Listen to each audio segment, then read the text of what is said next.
Doing that.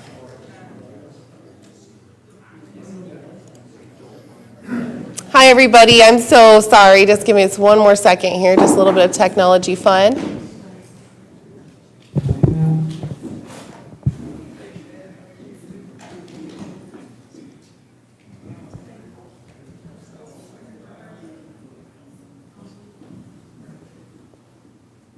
There we go.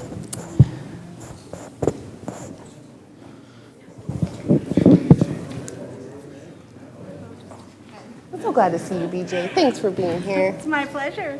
You excited about presenting today? Yeah, just found out. Throw you in the fire. Throw you in the fire. Me too. I can feel that. True story. This is nothing. Well, good evening, everybody. Can you hear me okay? Okay. Well, welcome. Thank you so much for coming out tonight to be here with us to talk about an update from the city regarding homelessness. My name is Nicole Daly. I am the Deputy City Manager for the City of Lake Elsinore. I've worked for Lake Elsinore since 2013, so 8 years. And I've lived in Lake Elsinore, though, since 1989. So like many of you, I get to drive around the community and I see many of the same things that people in our community see. And equally, I'm as eager as you are to try to make a difference in terms of homelessness. And so since 2017, the city has taken a very proactive and aggressive approach towards homelessness. We're always working to do more and try to do better in what we do in serving the community. But it's really not me. We have a whole team that is out in our community on a regular basis addressing homelessness, and that includes our law enforcement partners in the back, and we have SWAG up front, Social Work Action Group, who is our nonprofit partner. We also have a homeless task force. Do I have any members here? I think I saw Agnes, but I'm not sure where she went. Oh, there she is. There's Agnes in the back. She's a member of our homeless task force. We also have Riverside County Behavioral Health, a local team that's part of our effort as well. And so tonight you're going to hear from all of us. We are broadcasting, I hope, live on Facebook right now. Alex is shaking her head that we are. So hello to all of those that are at home as well, watching or tuning in or watching this later. We're glad to be able to provide an update to our community. Obviously, due to COVID, we haven't had an in-person meeting in quite some time. I believe our last homeless meeting was in December of 2020. But it's always good to check in and really help educate the community about what we're trying to do to address homelessness, some of our successes, but also our challenges, right? Because they're ever changing, it seems, in terms of addressing homelessness. So I'll jump in, and again, you'll hear from each of the folks that I mentioned today, each of our teams out in the field, and so I look forward to you hearing from them as well tonight. First, to show you, these are the folks, again, that you'll be hearing from tonight about our homeless efforts.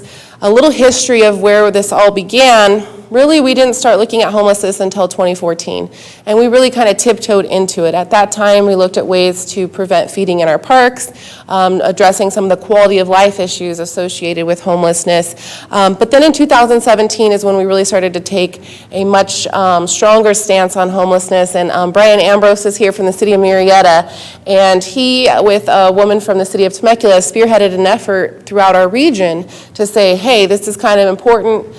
We should be working together. We should be finding ways to address homelessness in our region.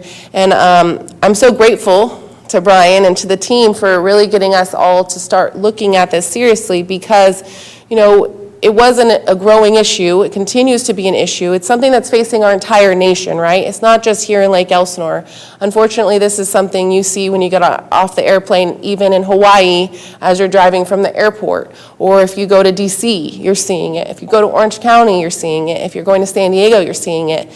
But the thing that's optimistic to me is that Riverside County, we're a growing community. We're not yet as impacted as some of these places.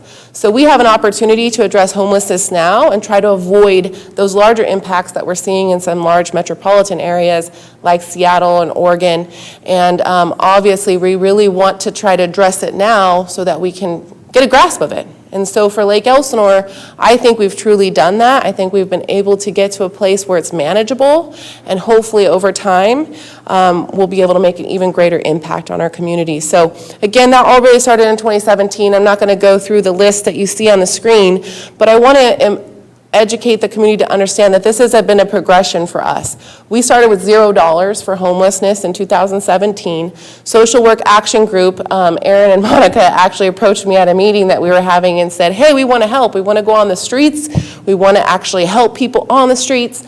That's a missing piece that sometimes I think a lot of communities miss, is the folks on the streets are the hardest to serve. They're the most costly to serve, and they're the most difficult to get off the streets. So they came to us and said, that's what's happening, right? We're seeing those people, more and more of them on the streets, and the challenge is getting out there and actually continuing to interact with them and trying to get them to take help, trying to get them to change their lifestyles, and that's extremely challenging. And so what you do see on the screen is our progression to try to get the funding that we need, the services that we need, the resources that we need to really try to tackle and help those that are on the street, but more importantly, to reduce the impact on our entire community, right? This doesn't just affect those that are homeless, they need help, but we also have an obligation to protect the quality of life of our community, right? Also the safety of our community, and so it's a balance between all of those things and trying to find the best ways to do that.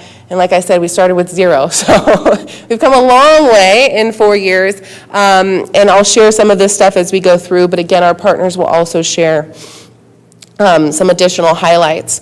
So in Lake Elsinore, we believe in one team, one dream, and this goes back to the idea of collaboration. So there's no way for us to do this individually, and we take an approach where we bring together multiple partners, and this is what we did. We launched the One Team, One Dream initially with SWAG, the City of Lake Elsinore, the Sheriff's Department.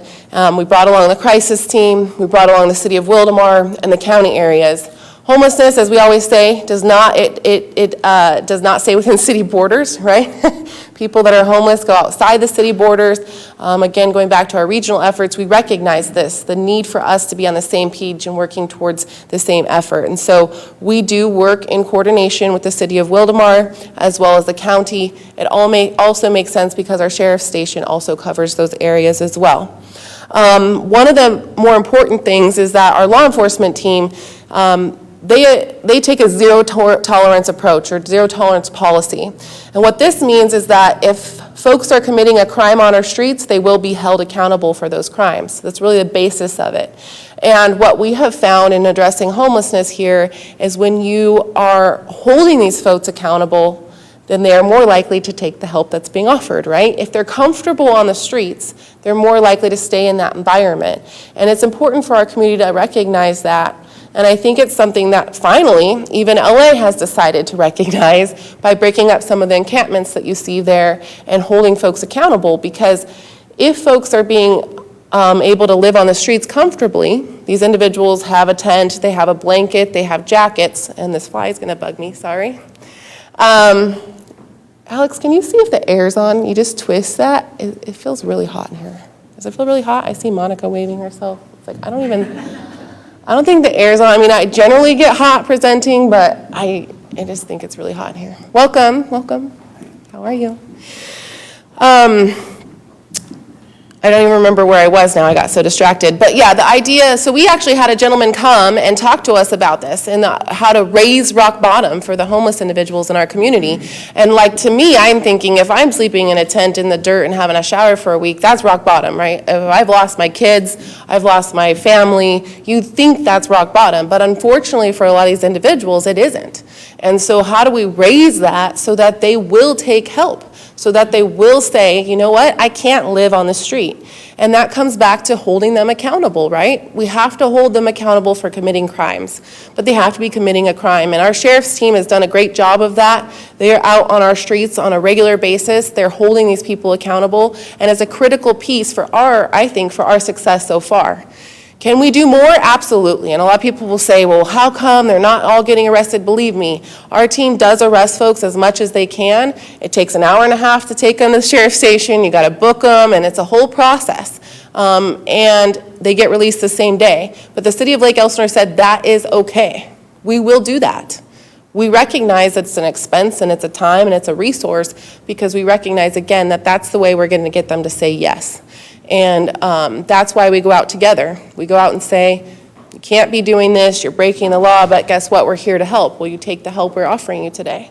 And if they don't, then that's, the next step is to hold them accountable. And you guys, if you have any questions too, you're welcome to ask them along the way, but at the end we'll have questions as well. So I just want to make sure that you feel comfortable doing that. Despite our efforts though, we continue to see a lot of these photos. These are more recent photos. We're well aware of the mess that's created in our community and the challenges this poses for those that live here and or visiting here.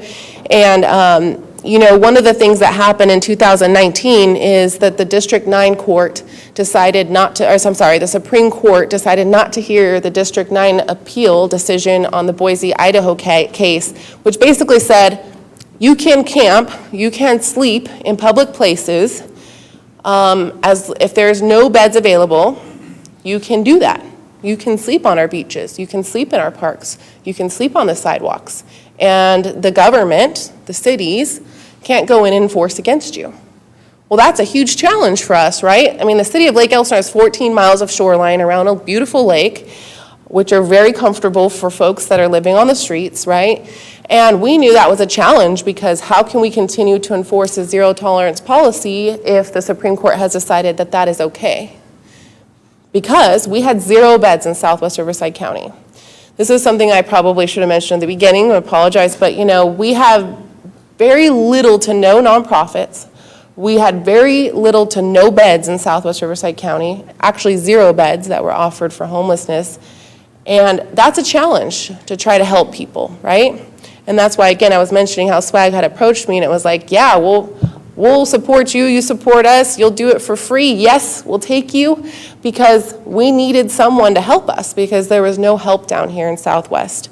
And so when this decision came down, it was clear to us too, we needed to ramp up other resources to continue to hold folks accountable. Now, we didn't do a point in time count last year due to COVID, but the point in time count is the Riverside County or also HUD. They require this of communities all across the nation. This is kind of their way of gauging what the homeless population is doing in areas. It's not perfect, but it's supposed to be a point in time, like the same time of year, the same time of day, in the same communities, to just try and set benchmarks and comparisons year to year. And so the numbers you see on the screen show the City of Lake Elsinore's point in time count over 3 years. I will say in 2018, we didn't have nearly as many volunteers out, and I actually think our number was closer to 150. But I can say with confidence through 2020, we had a lot of volunteers. This room was filled, and we were out on our streets, and we found 50 individuals. So you can see that, in my opinion, I think it's declined even more than that, but we went down 33%. Over those 3 years. In comparison, Riverside County as a whole went up 28%. And in fact, most communities increased. But Southwest Riverside County, Brian knows the number, overall declined. And we really equate that to going into the streets and doing the hard work and really trying to help these individuals, but also find solutions that work. We will do the point in time count again this year in January. I always encourage our community to come out and participate. I will tell you, it is something else to go out and actually talk to individuals on the street, interact with them, really hear their story, understand what they're going through and what they have gone through. It's just a different perspective. So I really encourage folks, if you want to see what that that actually looks like behind the scenes, is to participate in the point in time count. We always have law enforcement it's always, we have teams that go out. But I want to highlight one thing. The City of Lake Elsinore and our partner Social Work Action Group made a decision a couple of years ago that we were going to try to get to functional zero for chronic homelessness. Now in Lake Elsinore, we had a lot of folks that were chronic, which means they're on the streets for longer than a year or more than three incidences in a certain amount of time. I don't know all the rules. Basically, they've been homeless for a long time, okay? They are chronically homeless. And what those are the individuals that actually are on the street all the time, right? You have at-risk individuals, people that are approaching homelessness, newly homeless individuals. Unfortunately, once they're chronic, there's a lack of resource for them, particularly for males. There's a lot of resources for families, for kids, domestic violence, youth. There's starting to become more and more resources. But single males, they really struggle in terms of resource available for them. And that's why in our area, that's what we see. Predominantly are single males in Lake Elsinore. We do have some females, we do have some youth and seniors, but predominantly males. And that was in our stats too. So when we look at that again, recognizing that was January of 2020, the latest stats that we have, when we go out on the streets every single week, our team is out there, that I just shared who the One Team, One Dream is, we're out there every single week, at least once a week. We handle the City of Lake Elsinore one day, the City of Wildemar one day, and the county area one day. So actually 3 days a week, they're out and about in our community trying to find encampments, trying to hold folks accountable, but more importantly, trying to help them off the streets. So in July, we had 8 street exits in the City of Lake Elsinore, our team did. And the good news is it's for like a second or third month in a row, we had 0 returned to the streets. That's a huge accomplishment when we have that. So July was a great month, but I also think that's because we've created the resource needed to be able to give them housing, to get them through the process, and we have the team to actually move them through the processes. If you look at year-to-date for 2021, we've had, I don't know what happened there, Alex. It says July and July. Yeah, looks like it Got duplicated? I think it's 23 or 27. We'll find that number for you, but the total street exits since 2019, since we launched our One Team, One Dream, is 155 total street exits. This is my favorite part because this is hard work, and this is something that I think that our city has really allowed us to be successful, is finding the money, right? It's expensive. It's extremely expensive to go out and address homelessness. And unfortunately, there's not a lot of resources that's just coming down for us to use for this. Law enforcement is expensive, cleanups are expensive, but also on the other side of that is, I have to say, it's very expensive to have homeless people on your streets in terms of safety services, ambulance calls, going to the hospital, obviously the dumping and littering in the community, the crime, all of that costs us as well, right? So in 2019, the city accepted and was given a $1.5 million grant from the County of Riverside. It was state funding, and that grant we just fulfilled in June of 2021. And that $1.5 million, though, really gave us our start for our outreach program.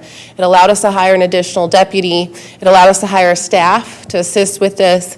And more importantly, it allowed us to pay for a street outreach team that was out there full-time on a regular basis in our community. And that really was the premise of us moving forward where we are today. Since then, we've secured over $5.6 million in grant funding towards our homeless programming. Which is a lot of money, believe me, a lot of money for one little city here in Lake Elsinore. I can remember when I got the call from the state for Project Home Key, because that was a huge moment to me that the state was recognizing that we were trying to do something good here in Lake Elsinore, and they gave us a $3.1 million grant to secure a housing facility and turn it into crisis stabilization housing. And I go back to the court decision that I mentioned earlier for the Supreme Court. This was critical. If we didn't have housing, we couldn't continue doing what we were doing here in Lake Elsinore. It was very apparent to us, and it was something that was essential for us to do to really continue in our efforts of addressing homelessness. And so to get that call and be able to get $3.1 million to pay for it too is nothing better, right? To say, okay, the state's going to cover the cost of this acquisition and the rehabilitation and operation even of that facility. So we did get a small operating subsidy, and we were able to open what we're called Anchor, which I'll show you next. And this is one of our biggest updates. I'm trying not to go over everything I always cover because I know some of you have been here in the past, but this is more of an update on where we are from where we were in the last few updates. But you can see on the screen all of the grants. There's a lot of funding coming down from the state of California right now to address homelessness, and even from the federal government. And so the city is fully engaged in finding a way to apply for and secure those funds. But more importantly, we want programs and ideas for it. So I always tell people, we're open to ideas. We need more nonprofits in Southwest Riverside County. Critically. I mean, SWAG's amazing. We can ask for a better nonprofit partner, but we can always use more. We can always use more help. Would you agree, right? In other ways? I mean, we can't be everywhere doing everything, and unfortunately, the resources are limited out here. So if there are folks out there that want to establish nonprofits or have ideas, we're willing to hear them and to find ways to see if we can partner up and do more for our community. So we have another grant that we're currently working on. It's due by the end of the month. that would allow us to have another $700,000 for the anchor to do in-room improvements and some additional needed improvements that we think will help the facility operate better, but more importantly, be lasting and sustainable. So this is the anchor. Again, this is our most recent and biggest accomplishment or success in the City of Lake Elsinore. We acquired the Project Home Key grant in September of 2020, and we had to have it purchased, completed, and operable by December 30th. So literally we had 3 months to less than 3 months to get this project off the ground. This was an old I shouldn't say that, underutilized motel here in downtown. A lot of folks were concerned about this being downtown, right? Because the downtown is a special place. We don't want to have negative impacts. We recognize that, and we made sure that we tried to make sure we have the right services, but more importantly, we knew we have law enforcement support, and that they were going to be there to make sure that this facility didn't have any negative impacts on our downtown. But more importantly, it was ideally situated and designed to support what we needed. The interior of the rooms really were not that bad. They have their own living areas and bed areas. They have restroom facilities separate from those, as well as their own little kitchenettes. So the units themselves are ideal for little investment to turn it into housing. But you can't ask for anything better, because I'll tell you, some places are spending upwards of $400,000 or $500,000 to build a single unit to house homeless individuals. So for us to be able to go in and open this for $700,000 in improvements was tremendous. Because there's standards you have to meet too, according to the funding. So the acquisition was $2.4 million. The grant did reimburse us for that. Fortunately, we had decided to purchase this property in July. So when the state funding came out, we were just positioned perfectly to be able to apply for and get the grant funding to cover the costs. So again, this opened on December 30th, 2020. It includes 14 usable units. We have 2 units that are used by on-site managers who are there 24/7 for the facility, so we always have 24/7 management of the property. We also do use a unit for like intake, haircuts, clothing, all of that. It has a community room. It does have swimming pools. We built a community kitchen to allow for communal eating. It also, what else does it have here? The community room is important to me because this is where we can gather groups for counseling sessions, for example, or fun, just playing board games. Social Work Action Group will tell you more about the anchor and their philosophy and the services they provide there, so I'm not going too far into depth, but I want to highlight something. So a lot of folks in the community will say, we just don't want the homeless here, like we just don't want them to be here. I recognize that. Again, as someone that lives here, I don't want to be pestered by homeless individuals, and I definitely don't want them sleeping behind businesses or in parking lots and loitering around. Unfortunately, though, if we don't have a place for folks to go, there's nowhere for them to go. And that's the reality when we looked at purchasing this facility, is if we don't have housing here in Lake Elsinore, where can they go? The only other options we had at the time was driving them to Riverside and taking them, and the Riverside shelter that serves the entire county, they send everybody out of the facility for the day, and they can't come back till the afternoon. So they roam the city of Riverside for the day, which is, I mean, if somebody's trying to get off the streets, that's like the last thing you want to do is send them somewhere to put them back on the streets all day and tell them to come back at night. They're not likely to return, and if they do return, they don't know if they're going to have a spot. So that's our nearest shelter. That's where we were taking people. Then the other was Coachella Valley Rescue Mission, which they're amazing, but they're in Coachella. And you know, most individuals that are in our community, they're from here or they know someone here. There's a connection here. And I know there's a lot of suggestion that we get drop-offs, and I'm never going to say that we don't have people in our community that are new or from another place, but we are very quick to make it clear, like Elsinore is not the place you want to be if you're homeless.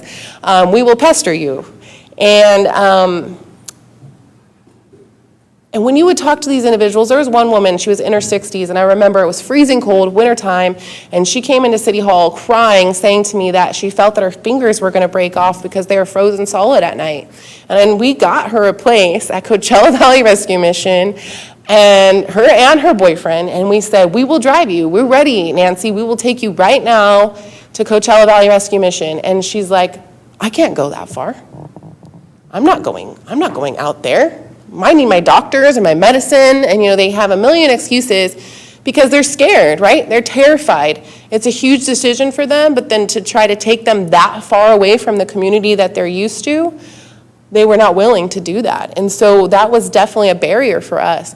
And so having this facility has allowed us to create a place where we can at least try to get these individuals to say yes and then follow up every single day, right?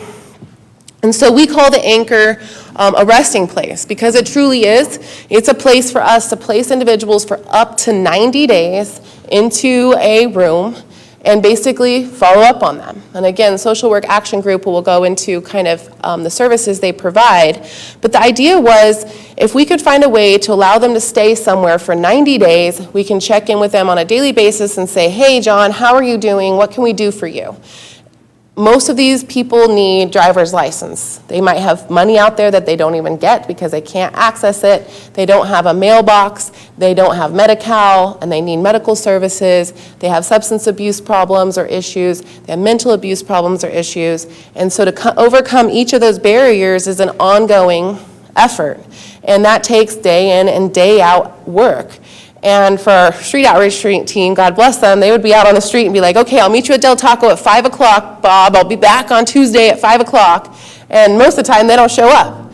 Now we have a place where the people can be, where we can come to them and say, we're here to tackle the next barrier or to keep them motivated, right? And that's really what comes down to for the street homeless is they're unreliable in being able to come back for those services you're offering them, but more importantly, they need that regular ongoing support and drive to change their lifestyles. And so the anchor is a housing first property. This means that they are housed regardless of if they're on drugs, regardless if they have mental health challenges. But I say that, and then I will say we do have a screening process. So it's not that we just put anyone into the anchor. But Housing First is a federal mandate for a lot of funding that says you need to be able to place people into house first. That's the most important thing. Get them off a street and get them in a house.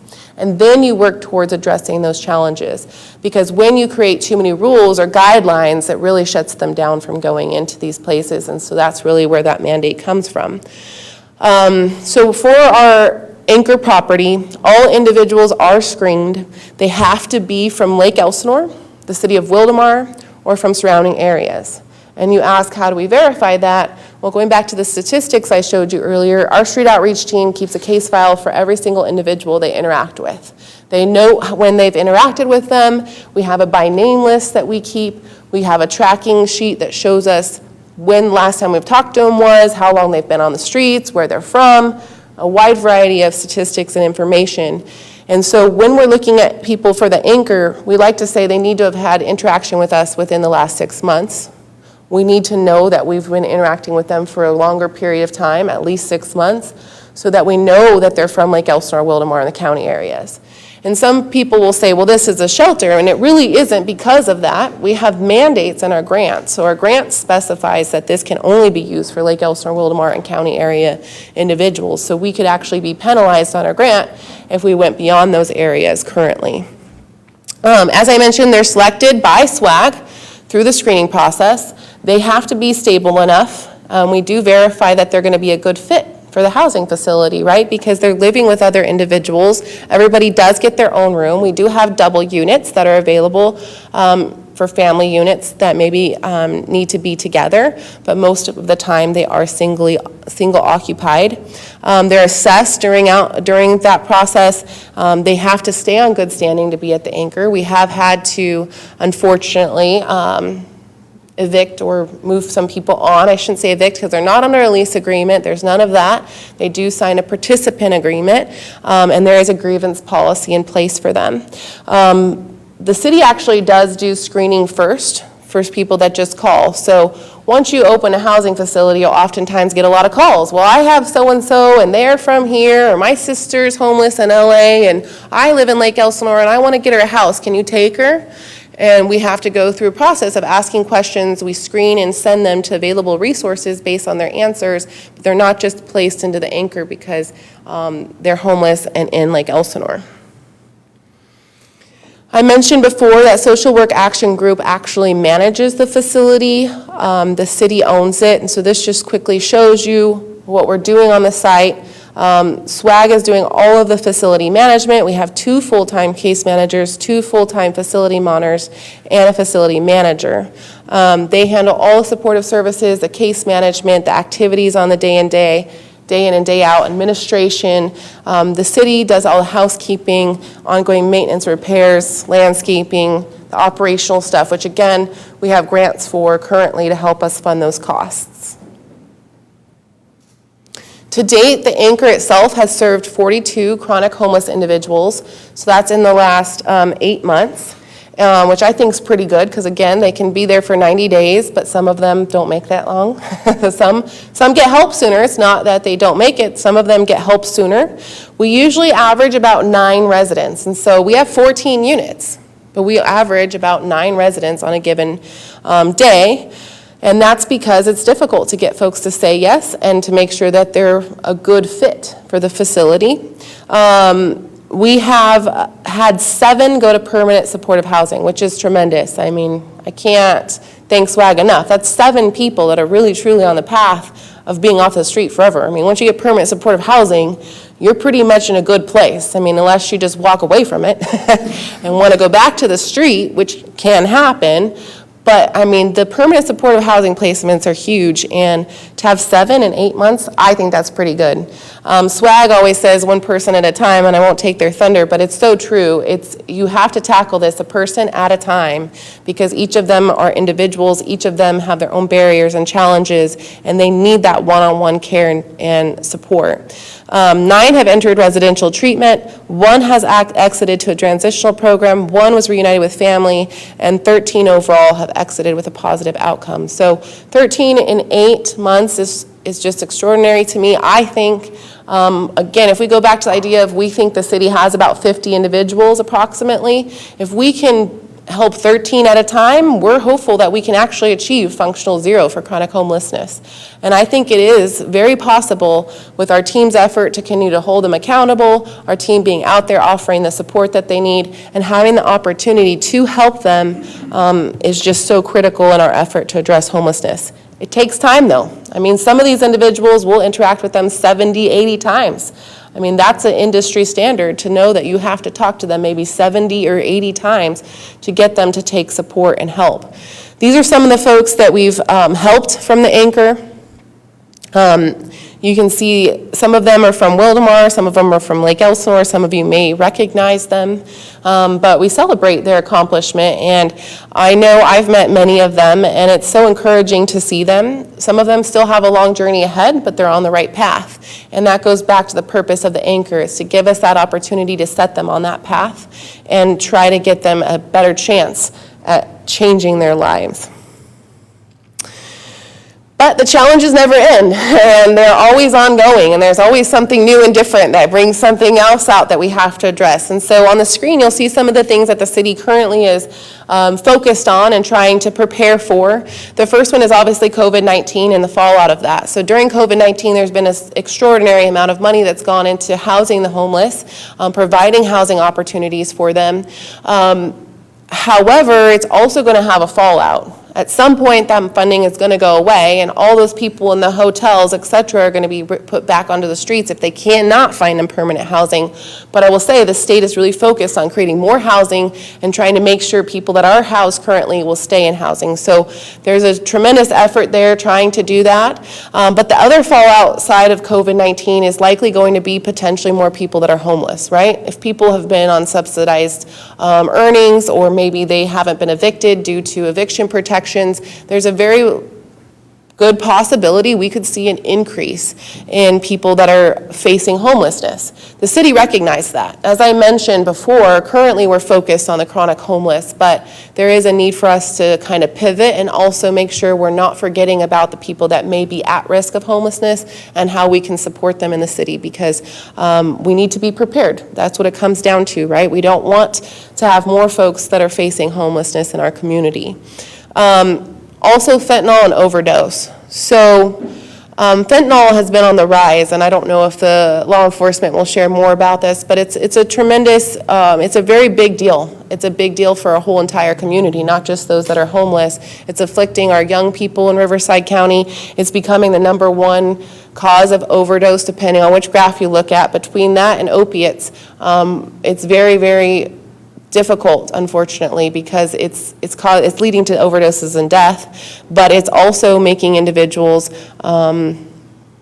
further into substance abuse challenges that are difficult to overcome, and ultimately can lead to mental health and substance abuse challenges. So we have a lot of struggles there. About 90% of the people that are on our streets currently in the city of Lake Elsinore, they face mental health and substance abuse barriers, and those are extremely difficult to overcome. We recognize them. It's something we continue to look for any and all good ideas with that, because we have our behavioral health team and they'll talk about the services they offer, but unfortunately there's just not enough. We need more. We need more help in those areas. The cost of services is ever increasing to serve the homeless, and 602 trespass letters. So private property owners, anyone that owns a retail center, a gas station, they have certain property rights. A 602 trespass letter is law enforcement's mechanism to say, if you complete this, you're saying that it's okay for law enforcement to enforce the law of loitering or trespassing on your property without a police call, right? It's saying you're giving us authority to basically to enforce when you're not present or when you're not making that call for service. So we've integrated this into our business license process, but it's critical for us that businesses in Lake Elsinore do have a 602 on file at all times, but also that you renew it every year. You have to do it every year. So that's why most of the time should be part of the business license process. Now, when I talk about the challenges, I want to share a couple of stories because I think it's important to put them into a way that you can relate to it, because I can tell you these are the challenges, but these are real life stories. And so the city has decided to take an approach of sharing behind the scenes truths about what homelessness looks like, because sometimes it's really easy to celebrate the accomplishments, but we really need to be realistic about what the challenges are so that the funding sources and the policies that are being established are backing what the need truly is. Oftentimes, even when we were opening the Anchor, and I've expressed to the state, you can give us money for housing, that's fantastic, and there's a lot of money for housing. What's missing, though, is the money for supportive services. Building a house and placing an individual in a house does not help them overcome their barriers or the things that have placed them onto the street. They need that support. And so you have to recognize the challenges to make good policy and program decisions in addressing homelessness, because it doesn't just boil down to a house, right? There's way more to it.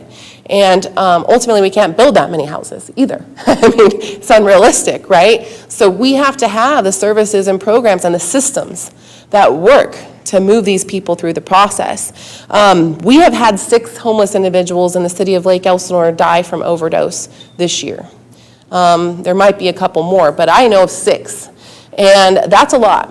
We're having 5 overdoses a week in Lake Elsinore, again, going back to fentanyl and opiates, that aren't just homeless. This is a real thing that's occurring in our community. The gentleman that you see on the left, Daryl Whipple, he was one of our first individuals housed at the Anchor. He was so excited. I had many conversations with Daryl. He was homeless on the streets of Lake Elsinore for 20 years. 20 years. He was encouraged to be at the Anchor. He went on to treatment. He was also a heroin addict for 20 years. And in Riverside County, we have limited resources for those that are severe addiction problems. That's the reality. It's something that we lack. And so when he went into treatment, unfortunately, people with this level of addiction, they have extreme detox reactions, right? And so he actually felt like he was having heart attacks, he needed medication, there's a wide variety, and I know the team knows much better the story.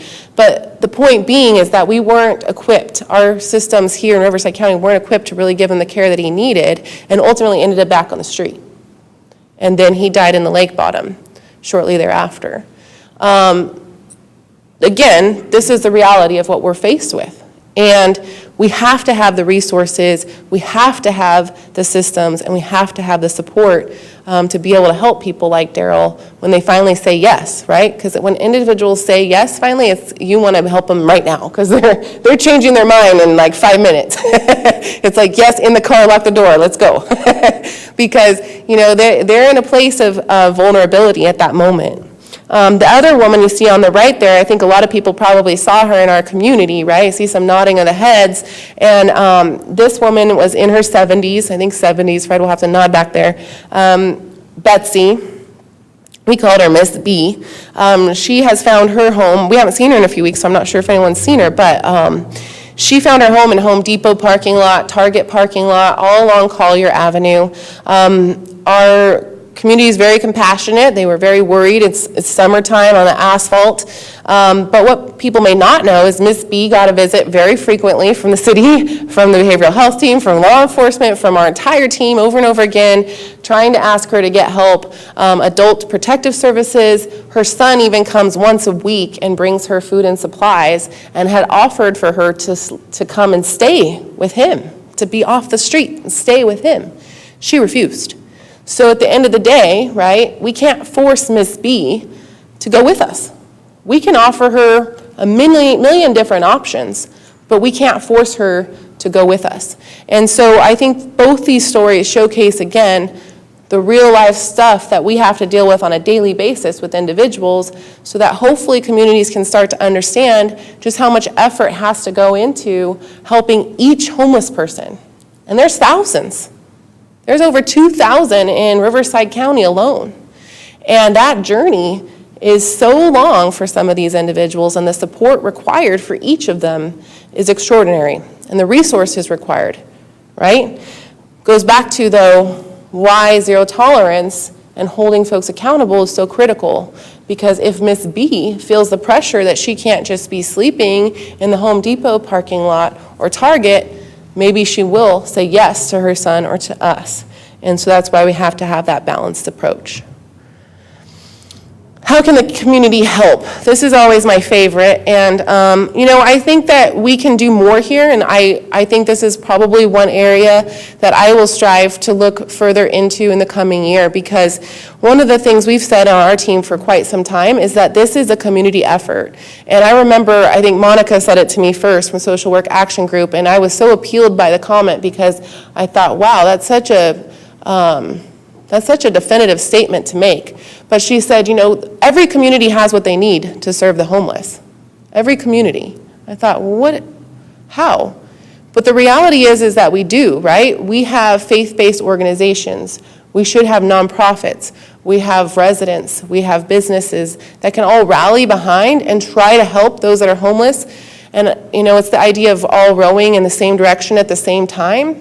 Unfortunately, in addressing homelessness, oftentimes there can be various goals and different directions that nonprofits are going in, or maybe a city is going this way, a nonprofit's going this way, a business is trying to help this way. And what's happening is it's divvying up those resources towards different directions instead of bringing everything together under one umbrella and really trying together to lift up the people that we need to help. And so for us, it's important that we get our community behind us in what we're trying to do. We will have the point in time count, as I mentioned, in 2022. I encourage you to come out and just see for yourself what our team does each and every day. We also have an LA Give survey on our website where you can sign up to be a part of supporting our efforts. In Lake Elsinore, we believe in responsible compassion. That's something we built out of the regional effort with Murrieta, Temecula, and Menifee. And who am I forgetting? Murrieta, Temecula, Menifee, Wildomar. Thank you. It's been a long day, sorry. And we believe that you have to give a hand up, not a handout, right? And a lot of people have a lot of compassion, and believe me, I do too. But I've had to work on this myself because it's extremely difficult to do. But when there are individuals in our community that are panhandling, you can sit and watch how much money can go to them, how much money goes into their hands. That money, though, unfortunately, is not likely helping them get off the street. They maybe are buying a little food with it. More than likely, they're buying substances that are not good for them or doing things that aren't good for them. And even sometimes giving them a bottle of water, as harsh as that may sound. It's difficult to do that, right? I mean, we had one woman that worked for the city, and she just couldn't help herself. Every time she went to McDonald's, if she saw someone, it was wintertime, she'd buy them a cup of coffee and give it to them when they leave. And I totally understand that compassion, and it's just part of our nature to want to help. However, what we try to encourage our community to do is to stand behind our efforts and give to our nonprofit partners, or give to the Anchor, or to give to an established nonprofit that is out on the streets offering them a cup of coffee, but saying with it, I'm here to help. Can we talk about your situation? Let me learn about what you need from us. So we're doing that. We're out and about helping them. We're offering them help. We have housing to help them. Something I didn't mention is we do use 6 units at the Elsinore Hot Springs Motel as kind of emergency housing, because again, when they say yes, you want to help them. And we are doing that. We are trying to help. And this goes back to raising rock bottom. And again, it's difficult to say, like, don't give them a jacket, don't give them a blanket. But if they're freezing cold and Nancy still has her hands frozen day after day after day, eventually she may say yes. But if someone comes up to her and gives her a big blanket and a big jacket and a cap on her head, now Coachella Valley doesn't seem that attractive. That's the reality of it. Because we all have a breaking point, right? And sometimes, unfortunately, it requires for us to push them to that point. And I know people may not think that's a popular suggestion, but what we're really hoping people will understand is that we want you to go out and say, here's a blanket, now let me have lunch with you. For example, at the Anchor, we invite people to do a guest chef program where you can come in and make dinner. In fact, we have a team there today from a local church that goes every Thursday. They cook dinner, they sit down and have dinner and play games or do puzzles with the people at the Anchor to help support them. And that's something that we'll invite you to do any and every day if you want to. And that's a way that you can really help the people that are coming through, that we're trying to get off the streets. And, word travels too, right? We recognize that. As more people go through the Anchor and they see how they're treated and supported there, hopefully they'll encourage some of the other people they've left behind on the streets to do the same. We kind of had a slow start, and we saw that was important. But I just encourage everybody to look at the website, kind of see what you can do to help in those regards, so that we can try to work towards the same effort, which is raising rock bottom, continuing to be out there every single week, every single day, trying to offer help, and then continuing to hold them accountable. So that concludes my presentation. I always go a little long, but I welcome any questions that you all may have at this point. I'm going to pause, and then I'm going to invite up law enforcement next to tell you more about our zero tolerance policy and what they're doing every day out there on our streets. Any questions? Yes. How many beds at the Anchor? I know that you said 9 are there. 14 units. There's 14 units, but 20 beds. So again, unfortunately, we do have mostly, like I said, single males, so we don't often have the double beds being used, but we do have them, so if there are families or kids, that kind of situation, we could if we needed. More questions? Yes, Doug? Does it qualify for low housing, when we put them in these homes? I know we need to have a certain percentage, 20 or whatever it is. Oh, does it qualify towards our affordable housing requirements? It does not.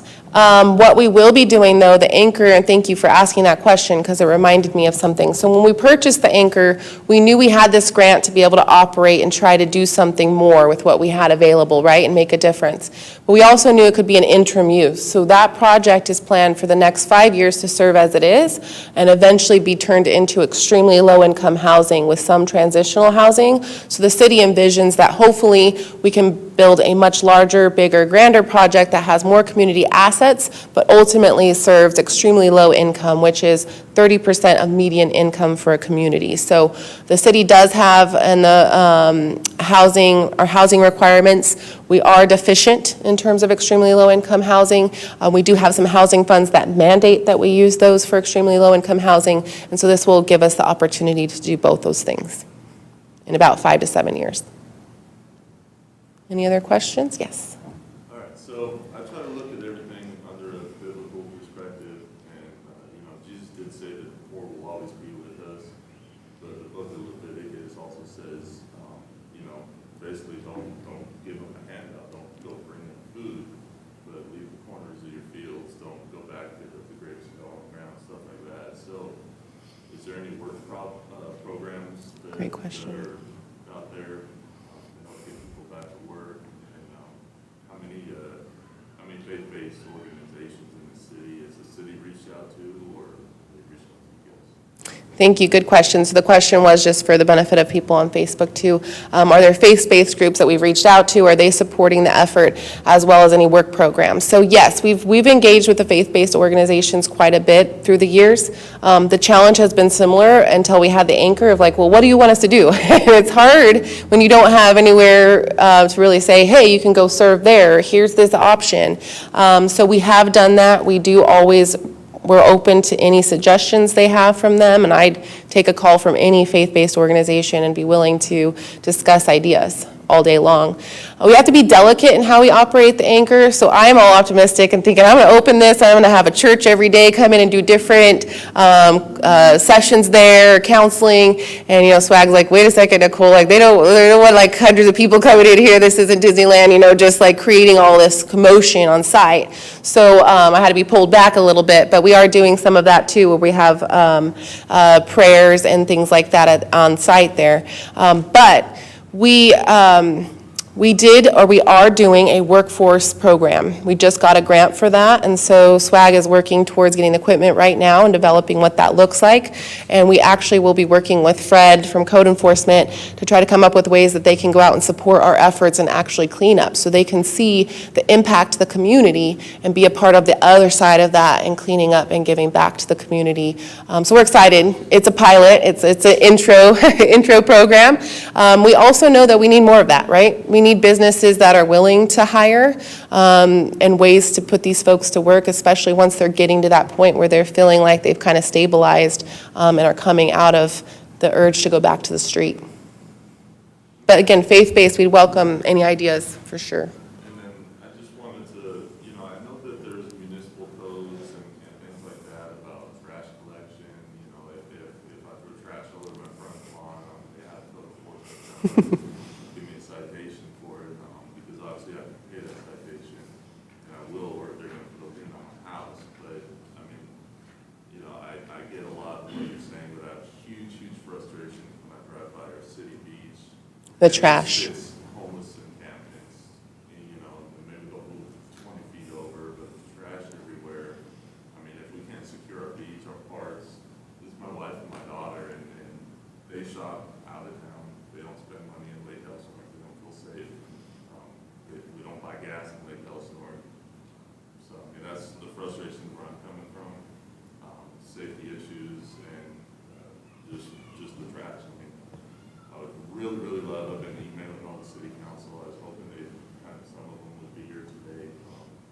But it just seems like everybody's just pushing the button off to somebody else. Like that. But I mean, can we say, hey, if you don't want to go over to the anchor, you got a whole bunch of trash here, we're going to cite you for it, we're going to pick it up, and we're going to boot you. We do that, yeah, we do, believe it or not. I mean, I don't have the stats because I know law enforcement's going to go over them, but they'll share how much tonnage we've taken out of the city this year. It's a lot. I mean, it's a never-ending challenge. I'm going to go back to the community. Where do they get all this stuff? It doesn't come out of thin air, I can tell you that. I just told my boyfriend that the other day. I'm in my backyard, and our son's bike's on the side of the fence in the backyard, and I go, what's Shane's bike doing over there? Well, I don't even put it away. I go, well, he's lucky the homeless didn't take that last night or today, because we're leaving it out there wide open for them to come take. I mean, I have a no trespassing sign on my fence, but I'm pretty sure no one cares about that sign, right? Let's be realistic. The world's not like it used to be. And so I always encourage our community, our businesses, locking up their trash cans, right? Having a locked lid on their trash cans. Locking up your stuff. Unfortunately, if we leave our car doors unlocked, and I was guilty of this, one day I forgot, I came home from the beach, I had all my stuff in my hands, I went in my house, and I've lived in Elsinore since 1989, I've never had any issues.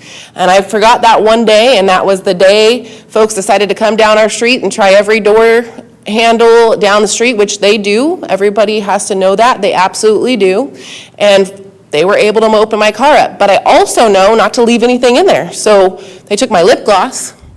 They could have that, and they made a little mess, but there's nothing good for them to get from my car, right?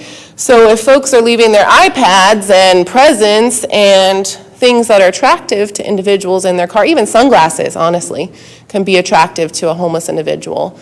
Money, cigarettes. I mean, a friend of mine just said that, he's like, they just took my cigarettes. They didn't even take my sunglasses. I even had money, and they didn't take my money. Why'd they just take my cigarettes? And it's like, well, I don't know, you know? So, unfortunately, the world has changed. We have to be diligent in how we protect our property as well, and we have to lock up our trash, and that's part of it, unfortunately. It's the world we live in. It would help us, that's all I'm suggesting. I'm not placing this on like, oh, the community has to do all this stuff, because we go out every single week and we honestly try to tackle as many encampments as we can. We go back to the same places, like you said, they just move to the next place, right? They just keep moving. We do take most everything that they have. We say, get what you really need, and the rest is trash. But I'm amazed at the amount of stuff that I see that these individuals have. And I'll urge our community to remember that every single individual that lives in Lake Elsinore, that has a house, apartment, rental, any kind of housing situation, CR&R will come pick up 2 bulk items from you every single year, twice a year. So 4 items a year. We don't have to dump our couches in a field. We don't have to dump or put our mattress on the curb. We don't have to do that kind of stuff. We have services for that. And so there's just a multitude of ways of how we can work together to try and stop some of that from happening. But ultimately, again, we're doing what we can in terms of going out, breaking up the encampment, trying to hold them accountable, trying to offer them help, but we can't force them, right? And somehow they go find more. They go find more stuff. Or stuff's being given to them. Stuff is being given to them. People are giving them tents. People are giving them pillows. People are giving them mattresses. And again, it's compassion. They're trying to help. They're trying to help. They really are. But that allows them to create in the next encampment, right? It keeps going. And some people might not like what I'm saying, but I mean, it's a reality, yeah. Like, are there, you know, I've looked, I mean, municipal codes, you gotta be aware of understanding them all, but I mean, there's several ones about collecting trash and trash on properties and camping overnight at the beach. I mean,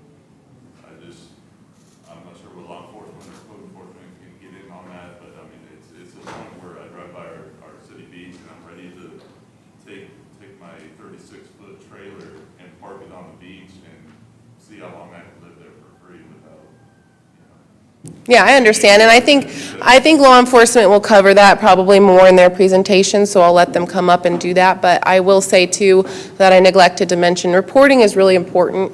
I know a lot of individuals in the community might be hesitant. I know it's not comfortable sometimes to say I'm going to call the sheriff's station and report something, and they're going to want to do a police report, and there's all this stuff associated.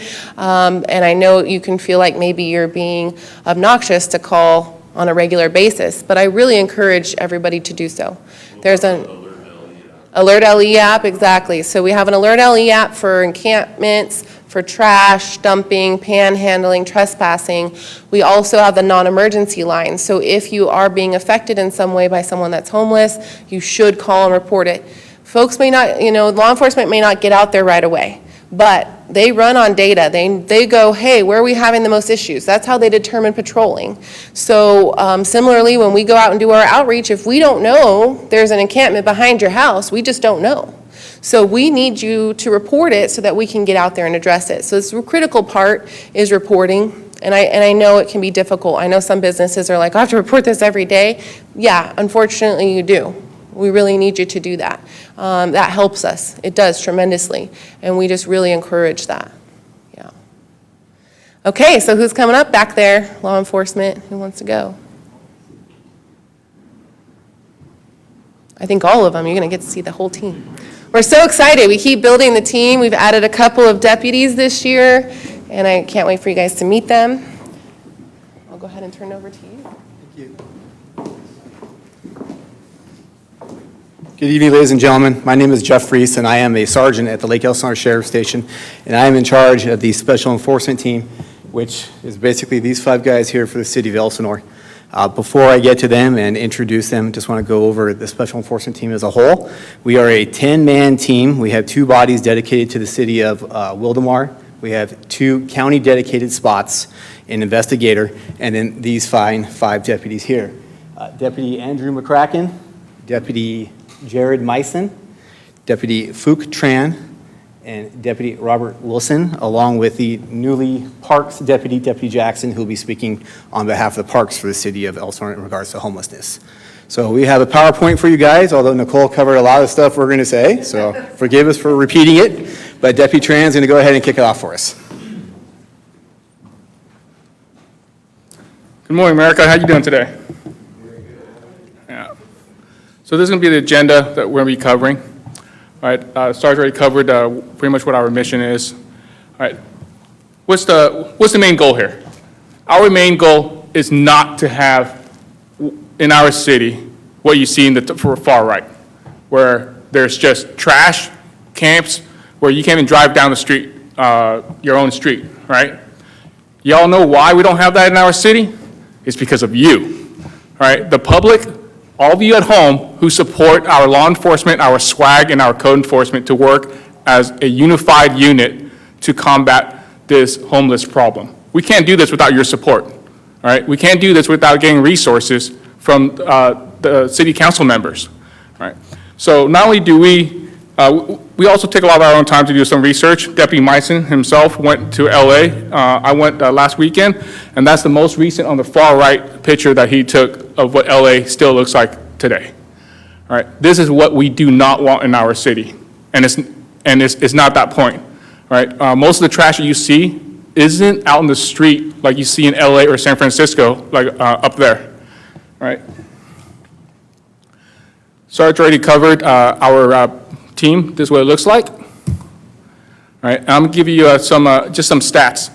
We know that there's a correlation of homelessness to property crimes and narcotics, also mental health. All right, those 3 things are the 3 biggest factors that affects homelessness, especially chronic homelessness. As you see up there, we tracked some of the crime analysts that we did. Goes back to 2018 in the green, all the way to the orange that you see currently in 2021. Obviously, it's only been half the calendar year. That's why the solid orange is there, and the dotted line, if the trend continues, and it would logically double, that's where it would end. And you would note that from far right to left, the auto theft, the burglary, and the robbery has gone down. All the other crimes has kind of like stayed settled. And I mostly attribute this to the teamwork between SWAG, code enforcement, and working with our SET team, all right? The numbers are all lined up that if you look at the orange, the yellow in 2019, it kind of peaks on most of the property crime there. Sergeant Reese reorganized the team, and we worked as a solid unit with SWAG and code enforcement to help with the homelessness problem. All right. And like I said earlier, it's also tied into narcotics. I'm going to hand over to Deputy McCracken to cover more of the narcotics.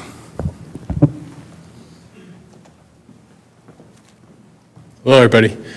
So essentially, I just want to go back real quick and kind of touch on, if you can see, each year is different color coordinated. So we have green is going to be 2018, maybe yellow is going to be 2019, 2020 is going to be blue, and our current year, 2021, is going to be that kind of orange color. what we have is when we're dealing with the homeless issue, again, like Deputy Chairman was saying, it's going to be kind of a accumulation of everything. SWAG is a big help, and code enforcement when dealing with Fred, we kind of do this together. But what we're battling essentially for homelessness on the law enforcement side is going to be the crimes you're seeing above. These are the major crimes that we're dealing with. And what I want to kind of point out is the one thing that's never going to go away when we're dealing with crime is going to be essentially violent crime and mostly aggravated assault. What I like to just point out to everyone is that individuals that are homeless kind of can be unstable, and without law enforcement's presence or help, I will not want individuals to approach them or try to deal with them because just the unknown and the volatileness of their interaction that potentially could happen. So. As you see there, aggravated assault is kind of going to be staying the same no matter what year it is. It's just kind of the unknown, especially when dealing with narcotics. And when I talk about narcotics, mostly what I'm talking about on the street you're going to probably see is methamphetamine. If you see on this chart, I'm not sure if it's going to be too small or not, but the majority of the pie is going to be methamphetamine. As the team, we're mostly going to be dealing with methamphetamine, and so far with the team, we have seized over 40 pounds of methamphetamine. It is the most tried and true, most used substance out there. The only problem is I can guarantee you that this time next year, that pie chart's going to be much different with fentanyl. As Nicole's already touched on, this is going to be a new, huge issue for us, and it's something that if you can probably look in this room, someone's probably been infected by an overdose, most likely fentanyl, of either a death or someone that you know has someone in your family or someone you know in your family has overdosed or know someone that has overdosed. It's going to be a growing trend, not only just with the pure fentanyl, but with these what we call M30 or blue pills. We've seized over 2,008 pills of M30s, and the powder fentanyl is going to be on the rise. So far, we've only seized 4 pounds, and it's going to only take for an overdose to occur 0.1 gram. I mean, it's a very deadly, addictive drug, and it's affecting all of the homeless that we have. When I say homeless, it's not just affecting the homeless. It's affecting the kids, it's affecting the high schoolers, it's affecting the college kids, and it's affecting 30-year-olds. I myself, Investigator Mills is not here, but we are tasked with dealing with overdoses with fentanyl-based, and we're looking at anything from 14 years old and up to 50 to 60. So it doesn't discriminate, it kills anything and everything. So it is very serious, and we are trying to do the best we can to deal with it. And I will leave this off to Deputy Tranigan. So the other chart covers 2018. Now this one, just a way people can see more of a comparison from January through July of 2020 to January through July of 2021, and it's the same trend.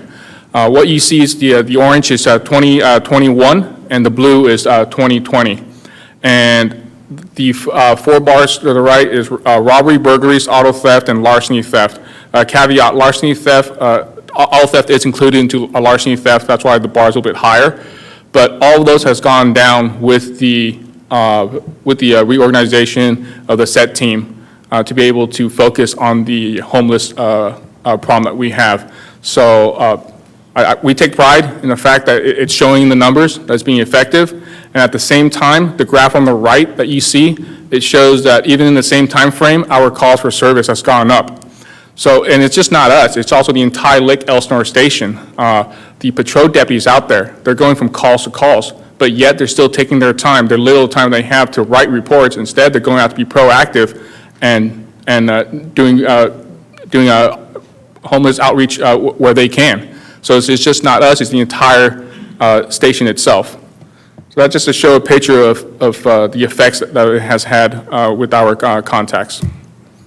All right, this next slide, all the red dots that you see, this map mainly concentrates on Riverside from Lincoln to what is known as Four Corners, which is Lakeshore and Riverside. All right, this is what we saw as a trend from 2016 through 2020. All right, all those red dots are all either hotspots of permanent encampments, especially along the lake bottom, or high foot traffic areas where people have complained about needles lying around or just rampant homelessness. All right, y'all have been living here since 2016, right? Do you guys remember how, we're driving down Riverside, you can go a block without seeing a group, not one person, but a group of homeless people. Am I right? All right, I see all the head shake? All right. And then recently, have you driven down Riverside Drive? Notice a big difference? All right. So we update our maps, and this is what we've noticed to target. Mostly four corners. We recognize that is still an area where they tend to camp out behind the Stater Brothers, Albertson area, and around the liquor store, and of course around the Circle K, the old and new. So we're well aware of this, but we have been able to go out and made contact with the homeless, and if they've committed a crime, we make the arrest, but at the same time, we also ask SWAG to give them social services, and they do. They come out with us, and if there's encampment, we reach out to Fred to help us with the cleanup. And then these next stats are specifically with the homeless population. I'm going to hand over to our HEAP deputy, Deputy Wilson, to cover some of the statistical data for you. Good evening. So I was assigned this position in October of last year, and I don't compare what it was before I came on to what it was after. What I do credit all of these stats to is the partnerships that we have between the city, SWAG, and code enforcement, and our great friend Julio back there, who does a lot of our cleanups. As Nicole touched on earlier, we do 5 hours a week with the City of Lake Elsinore, just specifically a partnership when SWAG comes out, Fred with code enforcement, and Julio comes out, and we hit all the hot spots. And what we do is we contact all the homeless. If they need to go to jail, they go to jail. If we can take them to jail, we can't just take them for no reason. And then we clean up the whole area. We let them get their personal belongings, and whatever's trash goes trash. So since the numbers on the left, the blue are misdemeanor arrests, and the orange is felony arrests. And since I came on, that's October all the way up till last month, you can see we arrest a lot of people for miscellaneous things, from narcotics, trespassing, a lot of trespassing, under the influence, drunk in public. There's a myriad of crimes that we specifically arrest these folks for. So that's since October of last year. You can read the numbers, it's a lot of arrests. This next one, this is just a pie chart showing them, a total of 670 misdemeanor arrests to 96 felony arrests. Now, when I first came on, we used to use SWAG, or the homeless would use SWAG as maybe a get-out-of-jail-free card. Because what we would do is they would say, yeah, I want to work with SWAG today. And we've had several occasions where we would let them go with SWAG, and then as soon as they got 2 blocks away from us, they'd jump out of the car and they'd run away, and they didn't have to go to jail, but they got a ticket. So now what we do is we don't use this as a get-out-of-jail-free card. You see that card on the right. I have them here. Everybody goes to jail. If they need to go to jail, they go to jail. But they get the resource card, that card on the right up there. It has all the resources on here, from SWAG all the way down to Veterans Administration resources. And what they do, if they really want help, when they get out of jail, they're told to call these numbers. And that's when we really find the people that want help, rather than the ones that are just using it to get out of jail like what they used to do. So we don't allow them to do that anymore. This is our numbers with the Social Work Action Group. Now, the blue numbers are numbers that of what we call engagements. These are the number of homeless people that we engage on a monthly basis. And the numbers in orange are the ones that actually accept services from SWAG. Now, sometimes they can't get into the anchor right away. They still have 5 rooms, I believe, at the hot springs. Sometimes you can't get in there right away. But they get on like a waiting list. And there's certain things, and I know SWAG's going to talk about their portion, but there's certain things they got to do to get in there. We can't just tell them you're going to go to the anchor today because today's your lucky day. They have to work their way into that. And it's not just us calling SWAG over and having them talk to them. So out of all those blue numbers, you could see the numbers have been pretty consistent, around 40 people a month or so on an average get referred to SWAG. So it's pretty good program, and therefore our numbers, our homeless numbers in Lake Elsinore have considerably dropped in the last year or so. This again, here's just an overall, over the last, 10 months, we've engaged a total of 816. 457 of them refused any swag services or any other social services that we can offer them. But 359 have accepted the services, and a lot of them are really success stories. And that's what we're looking for, because a success story for a homeless person is less stuff we have to deal with on the street, less trash you have to look at on the street, and less people you have to look at with signs saying, please help me, I'm willing to work for food, but I don't want to go get a job. So these are the things that we face regularly. Just really quick, go back to that slide, Bob, just so you guys understand. When we say 816 total homeless outreach contacts, it doesn't mean it's 816 different people in the city of Lake Elsinore that we contacted. We have repeat habitual homeless people that refuse to accept swag that we constantly contact every time we go out. We contact the same people pretty much every time we go out, honestly. That's just the way it is now. That the 50 or so, the head count you're talking about, it's repeat. We go out there and we contact them. So don't think we have 816 homeless people, please.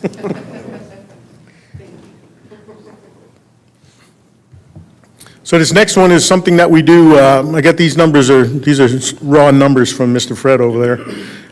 So when we go out every week and we do our 5 hours in the city and we clean up all these encampments, people dumping trash on the side of the road and all this stuff, you remember the picture Deputy Tran showed you of LA? That's what our streets would look like if we weren't doing this. So if you're looking at a cubic yards or tonnage, however you want to look at it, this is how much stuff we've cleaned off the street, thanks to Mr. Julio with his truck and his little tractor that he uses. 760 cubic yards last year, and this year we're already at 700 cubic yards, and we're only in August. And then on the right, you can, if you want to do tonnage, last year total we did 60 tons the year. We're already at 50 tons this year. And that's a lot of trash. So kudos to everybody. The one team, one dream thing is working. Everybody, like Nicole said, please report to us if you see a camp. We get the wee tips and all that, and every time we go out for our 5 hours. And we don't only give the 5 hours to the city. That's just with everybody together. But the rest of the time, we're out there for our 10-hour shift, and we're out there contacting people on a regular basis. So the more you tell us about the things we can't see, lets us go and find those things. I'll leave this Deputy Myson's photos here. Just real quick, Myson, no, you're good, man. On the last slide, don't look at this and think, hey, the homeless is throwing more trash out because we're collecting more. It's because we have more swag, we have more of the SET team going out identifying the area that has trash and reporting to Fred in the back with code enforcement, or the public calling us to notify us. So we have more sensors out there to identify the problem, and that's why we're able to pick up more trash. Good evening, everybody. Deputy Myson, I've been on the SET team. I used to be a problem-oriented policing team for about 2 years now, dealing with the homeless, dealing with all the issues that the homeless people present to our city. So I get to show you some pictures. I'll try my best to point out and let you kind of know where everything's at, but the top left picture is right next to Staples off of Camburn in the 74 in the washway there. Just next to that on the right is another drainage ditch that I can't quite tell where it's at. But as you can see, there's a lot of trash, a lot of camps. Summerhill. Is that Summerhill? Yeah, behind the shell. Oh, very good. Okay. A lot of trash that we're collecting, thanks to Julio and code enforcement in the city that's paying for all that cleanups. Collecting a lot of trash, taking it to the dump to get it out of sight for the citizens that live here. So, again, more trash, people just sleeping on the side. I arrested the guy on the bottom right-hand corner. He went to jail for trespassing. He was over off a Diamond and Mission Trail.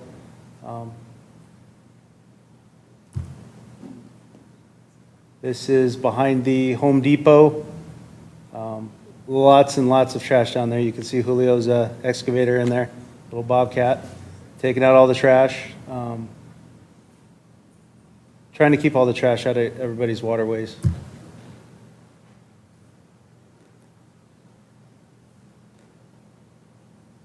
These are closer to the lake.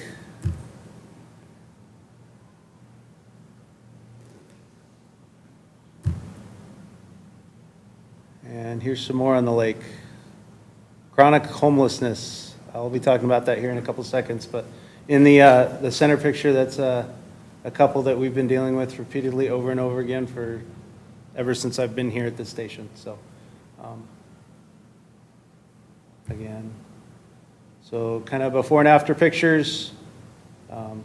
Tent there, tent not there. Obviously, the one on the right looks a lot cleaner, a lot more prettier view for the residents here in Elsinore.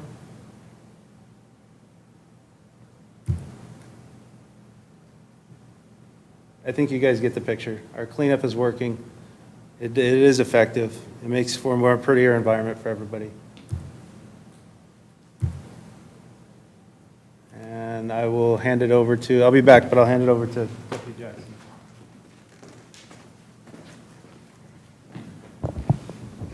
I'm Deputy Jackson. I've only been a part of the set team for almost a month, so I don't have any fancy slides or any stats for you guys because I'm still new to this. These are a few of the parks I've covered. My short month there, I have made, I think, 4 misdemeanor arrests, 2 felony arrests, some drugs, some vehicle thefts, some just people with outstanding warrants. So I'm looking forward to obviously working with SWAG and learning more from the team, but we're just trying to get the parks cleaned up so that way people can feel more comfortable like you and your family. I also too am a Lake Elsinore resident, so I frequent the parks, so I want to make sure they're clean, especially for my family to be able to come to also. Of course, we encounter homeless at the parks too, so I'm going to be working with SWAG, and every time we get an email forwarded from a lieutenant from the city saying, hey, there's a homeless encampment here, then I forward it to the guys, and if I can't go out with them that day, I just forward it to them, and they go and address it. So again, I don't have any fancy slides yet, but when we meet back in December, Yeah, hopefully soon. I'll have some stats for you guys. 6 months.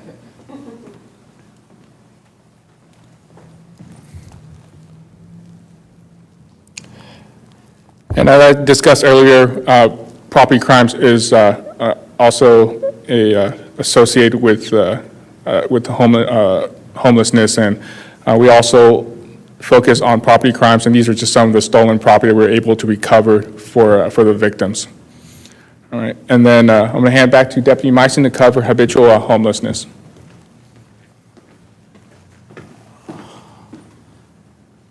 I would say habitual homelessness,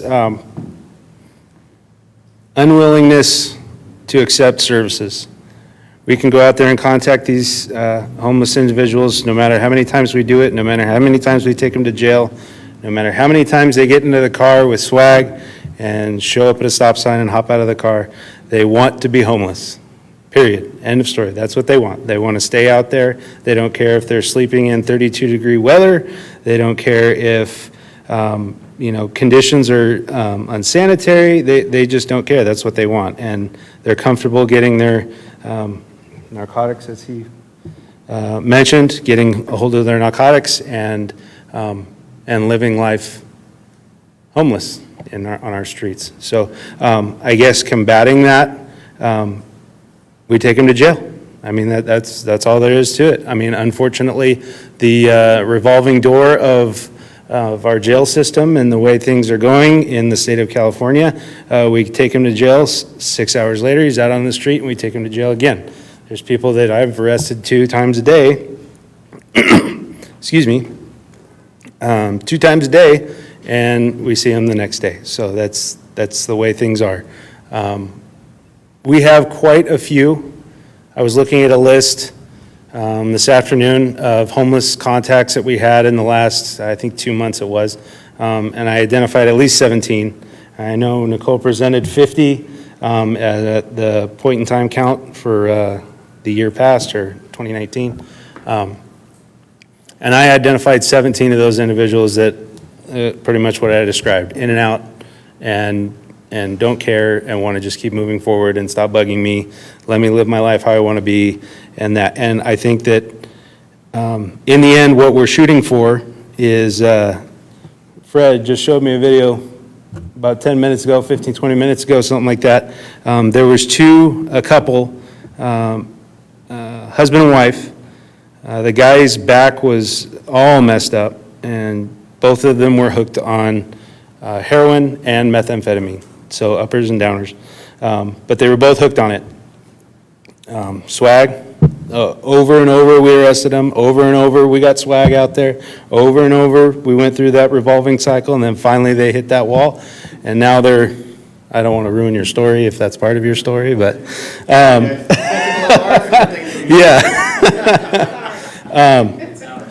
But yeah, okay. But now they're with swag, and they're watch helping out with horses, and I saw the video. It's just an awesome video. It's moving for us because we feel like what we did, it actually worked. So we've got 50 people now, and I think that's our intent I know that's our intent, is to keep pushing forward, keep taking them to jail, because that's what we got. We can do the law enforcement side of things. We present swag to them every chance that we can get, and then we move forward. When they want to accept that lending hand that's coming their way, then let's get this ball on the roll. That's all I got.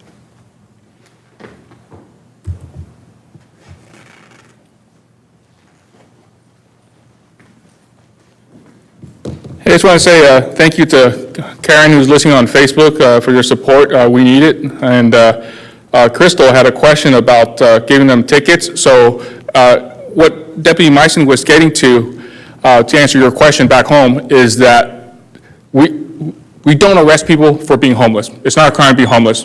What he's referring to is all the property crimes such as vandalism, theft, frauds, possession of narcotics, assaults. Those, when they commit those crimes, is when we do make the arrest, and when appropriate, transport to jail.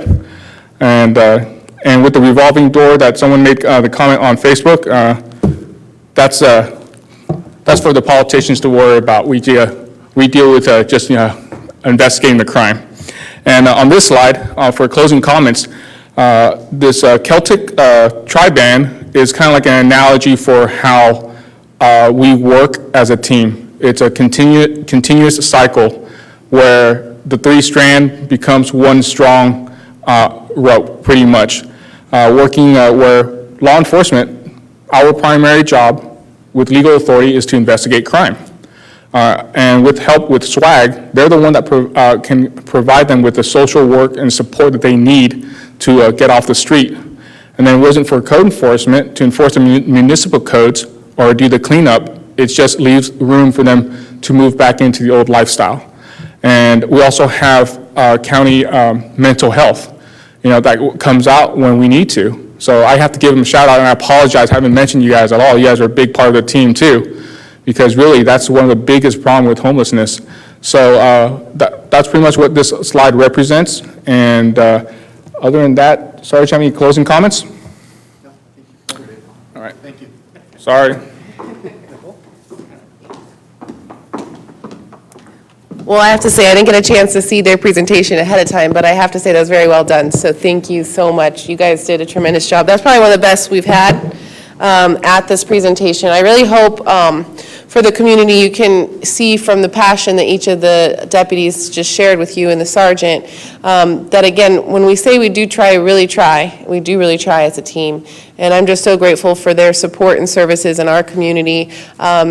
Ms. Jackson, I haven't had the opportunity to meet yet, so nice to meet you. That's a first for us. We have a park deputy. That is huge for our community because, again, that's a popular place. So Ms. Jackson can go to our beaches more often and to our parks, and we can actually have a presence there. And so that's critical. And so we're so excited to be able to have her on our team. I love that she lives in Elsinore because I know she does go to the park. She cares just as much as I do to see that, my kids, I can feel safe with them, in the parks by themselves. So next I want to invite up I think swag is next, so I'm going to have Aaron Petroff come up, but while they're getting up and he's bringing his team, I just want to take a minute. I think we've said Fred's name a lot tonight, and I forgot to introduce him, so I apologize for that. He's hiding in the corner back there, but Fred Lopez is our code enforcement supervisor, and, Fred and I have worked on this since the beginning. I remember in, I think, 2014, we were doing our own point-in-time count, just him and I, walking the streets of Elsinore,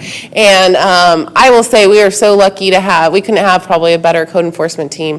And Fred is really the impetus for that, and he's motivated me throughout. So I just am so grateful to him, and I offered for him to speak, but he said no. So I'm going to embarrass him anyways.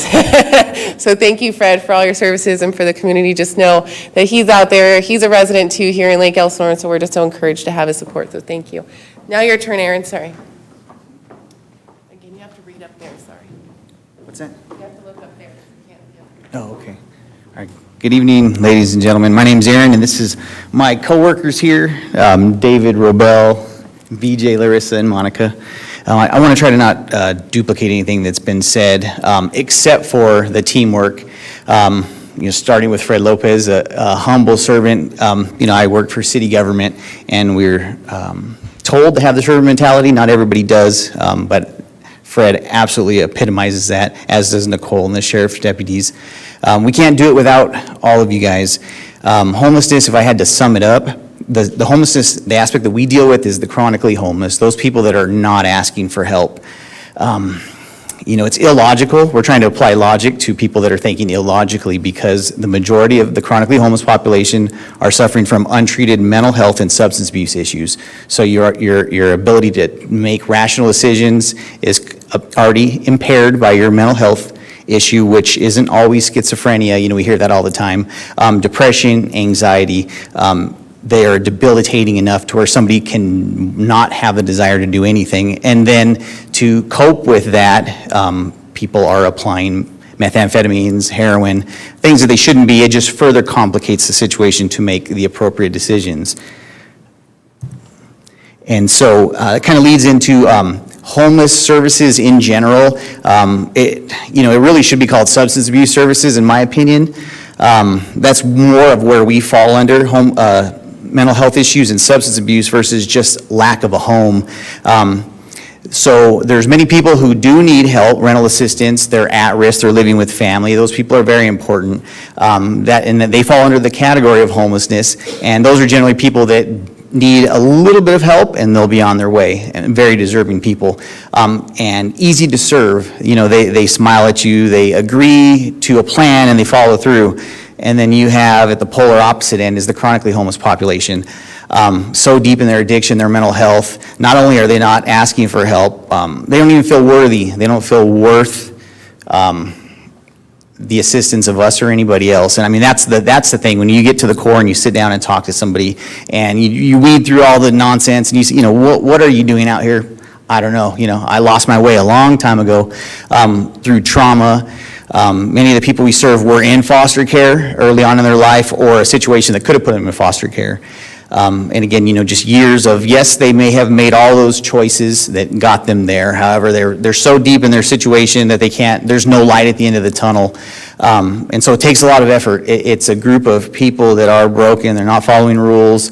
So it takes a team like this to consistently try to build you up, let them know they're worthy of the assistance. Our team here, we're not a faith-based organization, but we're based in faith. I feel absolutely called to be here. This was my calling. I didn't dream of being a homeless service worker. I was going to play baseball for the Dodgers, but that didn't happen. And here I am. But absolutely what was shown to me is that brokenness in people. And we do it in a very, I think we do it in a responsible way. It isn't a handout. We're not offering things other than hope and assistance to get to the end goal. We don't say this is what you have to do. So how can you? We want to help you be you. We want to help you get to the best version of you. Because they're broken. They don't always want to follow rules. So it takes an approach of all right, sometimes we got to try your way, even if I know it's going to take you down a path that's not going to be successful.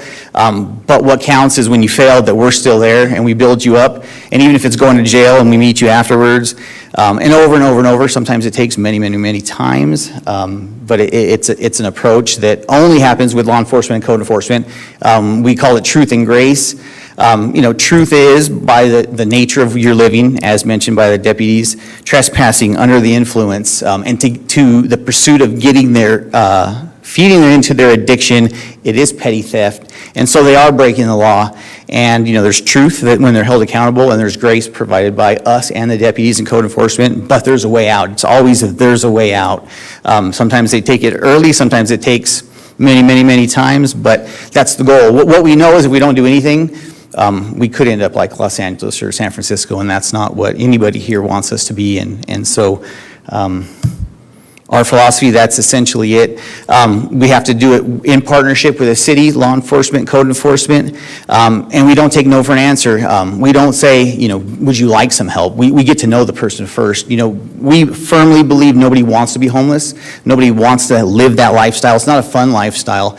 It's a constant pursuit of the next high, really. If you're addicted to heroin, if you don't get your next high, you start to withdraw. It's like the worst flu ever. Throwing up, diarrhea. It's horrible. So once you spend time on the streets with that group of people that are so broken, we empathize, but we also are realist and say, this is a lifestyle that's going to take you nowhere. We're not going to. This is the help you need, and we're going to support you through that. So. Those are some pictures from Lake Elsinore, our team on the streets.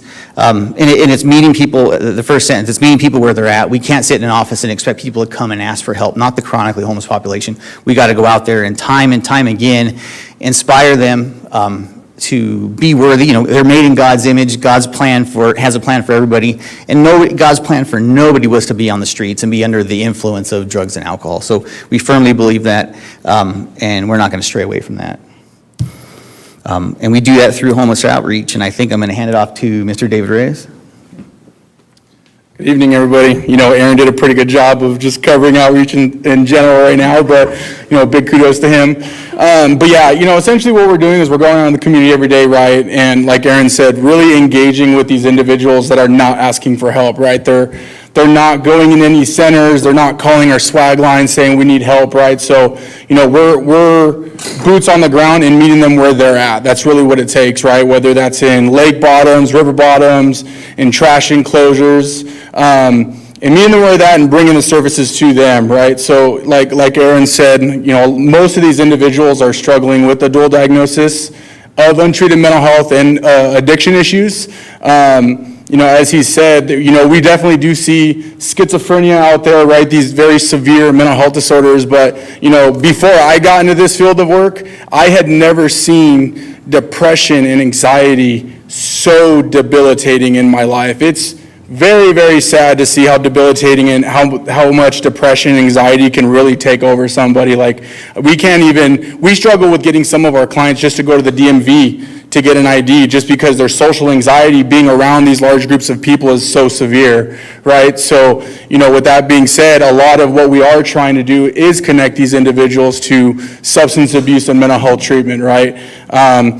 We do provide a housing first approach, right? If we're able to get them connected to any kind of emergency shelter, we're working on addressing the substance abuse first. Addressing the housing and then addressing the substance abuse and mental health while they're in there.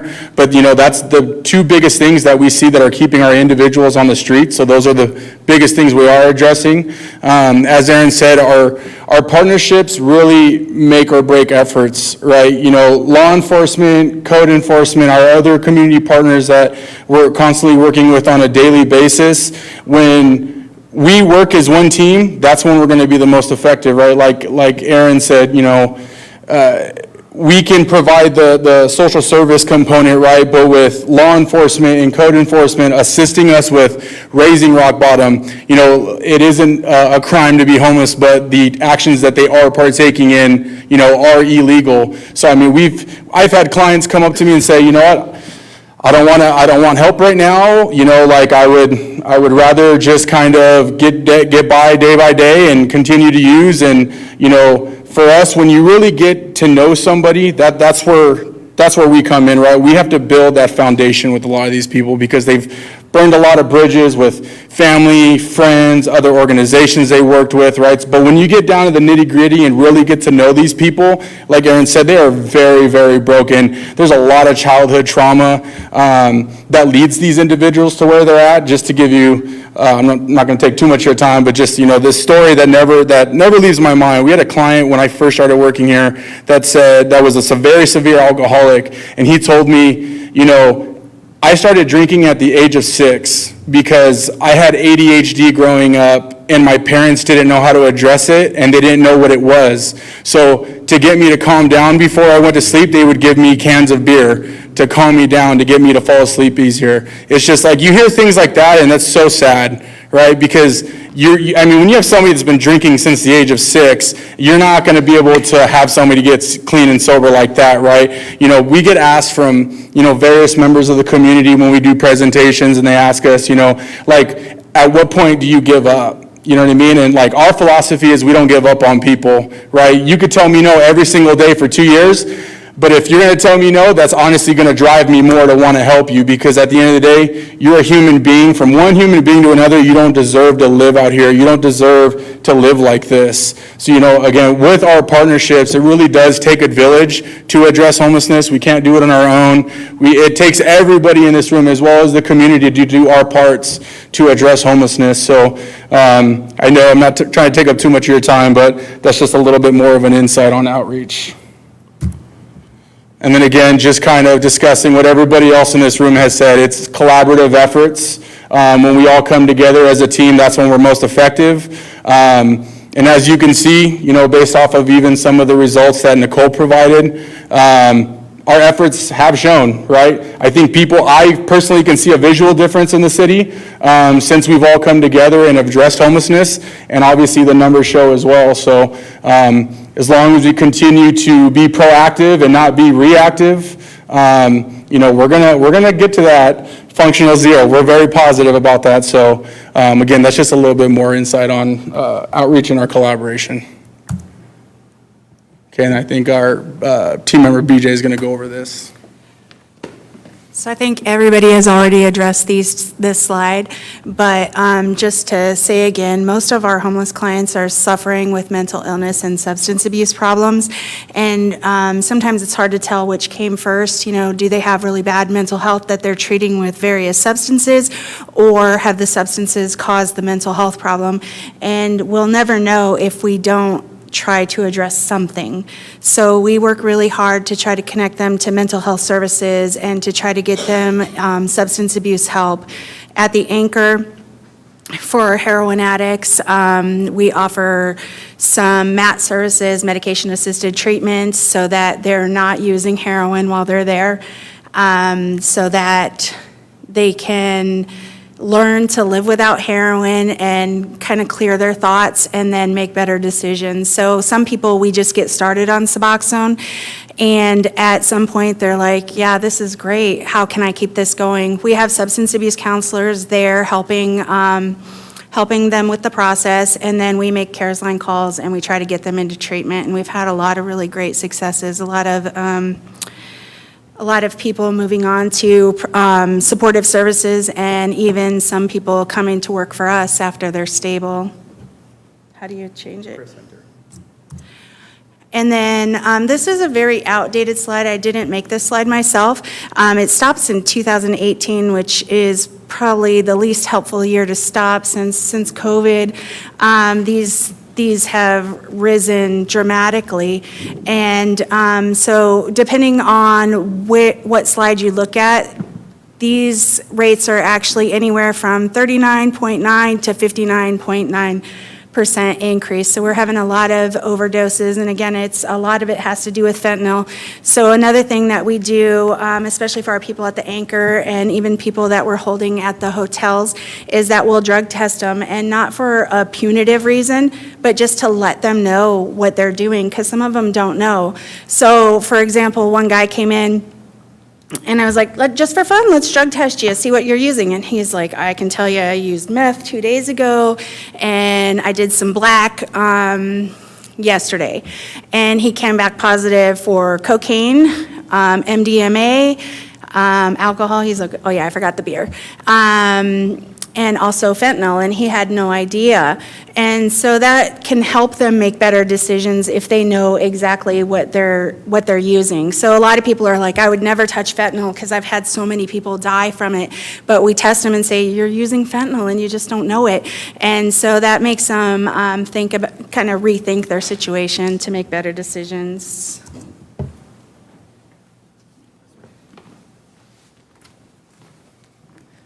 Okay, so when case managing and working with our clients, we try to address the whole person, which includes dealing with their emotional, mental, physical, and spiritual needs, and providing them with services tailored to meet the individual's unique needs to ultimately achieve self-sufficiency and a greater sense of happiness. When housing our clients, we believe in helping our homeless neighbors identify and secure safe and affordable housing within their communities. And I believe Monica will talk about some of those housing interventions in this slide. Good evening. So I am super jazzed to talk about our permanent supportive housing program. Currently, we operate 3 different facilities totaling 18 beds. And I am so proud of this program because this program is designed specifically for the chronically homeless population. I know that earlier law enforcement started sharing a story about a couple who was on the streets of Lake Elsinore for a very long time, and they were addicted to heroin and meth, and they were definitely difficult. And the team worked with them for over 2 years, and when I say the team, not just our swag team, but our entire Lake Elsinore family. And you fast forward, and these folks are sober. They're living at one of our facilities called the Swag Ranch, where we have horticultural therapy, we have horse therapy, we have daily case management, and I know Robel gave us the fancy textbook version of how we conduct whole person assessments, but we really do. We really get to know our people, and we're just proud. We're proud of the success. We know it's only 18 people, but that's 18 people that are no longer on the streets. When you combine all of their length of homelessness, it's over 65 years of chronic homelessness that has ended. So for us, that gives us hope, and that's why we continue to move forward. I don't know which one of you guys said, we don't take no for an answer. We never give up on our people. And that truly is our philosophy, and we believe it works. The anchor truly is a resting place. It's a starting point for our people. I'm really proud to say that that facility has opened up so many doors for our chronic population. We're grateful that we haven't received one single community complaint of people loitering in front of that facility, and we take great pride in that, or any of our homes. So you would never know. They're blended into the community. You would never know what we're operating there because we do it responsibly. We know that homelessness and housing is such a hot topic, and we're trying to lead by example. And so we're trying to set that, the golden standard, if you will.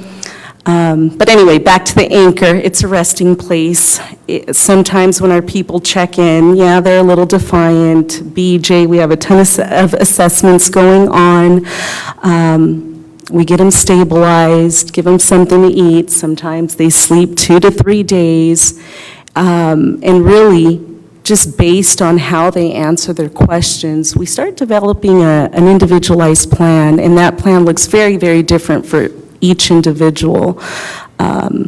We have life skills, BJ touched on medical services, substance abuse, nutrition. Nicole mentioned staff living on site. Another program that we operate. Oh, yeah, let me go back. Sorry, guys, I do have to brag a little bit about the young lady who has given us consent. So everybody that we highlight, they do give us consent to share their story. We try to track as many stories as possible, just so you guys can see that there is hope and people do change. So the young woman to my left, Patty, was chronically homeless here in Lake Elsinore. I think everybody knows Patty, and she had severe, untreated mental illness and substance abuse. I remember encountering her one day. She was carrying a doll, and she was walking around town saying it was her baby. And we had so many people tell us that we were crazy, we were out of our minds, she would never get off of the streets. And just through good old-fashioned hard work, relationship building, it wasn't easy, but the team was able to get her off the streets. And it's super exciting to just hear some of our partners change their perspective and their view on how people can change. So that she's a huge success, and she's not completely healed, but she's on her way, and for that we do celebrate her success. So anything else that I'm missing? I probably downplayed it totally. Yeah, like for instance, when we first started here in 2018, we go to the Lake Bonham, and every other homeless person was saying, "You got to find Patty. You got to help Patty." She was so addicted to heroin and meth. She was out of her mind, running across Riverside Drive naked, getting calls. I know, all the time it was Sheriff's Department, Fred, us out there, and she's cussing and fighting. She's only like this tall, cussing and fighting with the deputies. I know Myson, McCracken. I know those guys personally arrested her so many times, but, they had to. She's running through the streets. She's out of control. But every time it was with love. We're all together saying, Patty, this has to be it. You got to get help. One time she was carrying around a dead rattlesnake in a bag, in a pillowcase. That was her pet snake. It was a dead rattlesnake, just out of her mind. And so, with this group, especially this set team, Pop team, and Fred, it took so much work of us saying we're not going to give up on her as a collective team. They're going to hold her accountable because she's doing illegal things every day, but always doing it in a calling us before they took her to jail. If we were with somebody else, they'd call her, "You guys got to come talk to her again. Today could be the day." And even then, I think she got into treatment. I think it was the third time that she completed it that it actually has stuck for this last year. But she's an example of, it would have been easy to give up and say, oh man, she's never going to change. But we don't change people. God changes people. We just want to be used as tools to help reach them. And Patty is an amazing story. You wouldn't even, hindsight, I wish we would have included some pictures of her. You guys would probably recognize the pre-pictures. She would shave her head, and like with mohawks, and she was out of her mind. And so through this teamwork of never giving up, she's somebody who she has her life back. She's only like 25. It's not an easy. She's got a lot of trauma she's going to have to deal with, and she's doing that. But that's what's important. All of us together collectively worth helping. One person better their life is what it's about. Okay. We also operate a domestic violence program for women. That program is pretty low-key. We're supposed to serve up to 26 households. We started the program in May, and we're at 25 households. Our swag lab, I'm super excited about this one. Our clients, when you use the word behavioral health, you'll hear comments like, "I'm not crazy. I don't need to go see a psychiatrist, a shrink, et cetera, et cetera." And so we are always thinking outside of the box and how could we continue to provide services for our clients. So our case management / supportive services is now called the Swag Lab. And with this program, we've introduced very simple concepts such as writing in a daily gratitude journal or a future self journal. We're using meditation, so if we have any community members who teach yoga or meditation classes, this would be a great opportunity for you to get plugged in. We're using light therapy, aromatherapy in our sessions, music therapy, art therapy, horticultural therapy. So if any of these topics interest the community, I encourage you guys to reach out via the website or through the city so we could get you plugged in. It's amazing to see how people start coming back to life once they are feeling like they're a part of something. And this is just another tool in our tool bag that we use. Employment program. I'm excited about this one. So earlier, we had somebody ask about community cleanups. And I know Nicole mentioned that the city received a grant to launch a pilot program that we're calling Rise Up. And essentially, we're giving formerly homeless, chronically homeless individuals who are now sober and clean an opportunity to work. And what is that work? They're going to assist us with cleanups throughout the community. So these are encampments that they once contributed to. They're going to help us now clean that up and get paid for it. So that is our official logo. Last week we purchased this mega dump truck thing, and now we're in the works of getting a specific truck. I don't know all the details, but once we do that, I think we've identified 4 participants that are just so eager to give back. And, it's, for me, just to hear some of our folks say, you know what, I'm willing to volunteer, how can I do something today? So we are keeping them busy, and we are asking them to help out and assist the community because we want to capitalize and ultimately get them back to work. We're not trying to keep our folks in permanent supportive housing forever. Let's get them stabilized. If they're able-bodied, let's get them back to work and move on with their lives. So that is all I have. Anything else, guys? Am I missing anything? No? Okay. Thank you. Oh, wait, no. Can I just give our stats? Okay, I'm not going to do it. David, can you talk about our stats? Thank you. Absolutely. So, yeah, I just wanted to provide everybody a little bit of stats on the services that we've provided as an agency up to date. We've been able to assist 1,132 people from exiting the streets. We do track our successes, but we are as transparent as possible. We do track any of our individuals that do return to the streets as well. We've been able to make 2,694 connections to substance abuse services. That could be outpatient, inpatient. Obviously, you have different various forms of inpatient, right, as well, if it's through any of the contracted vendors that the SU Cares line is contracted with, or even through the faith-based treatment facilities as well.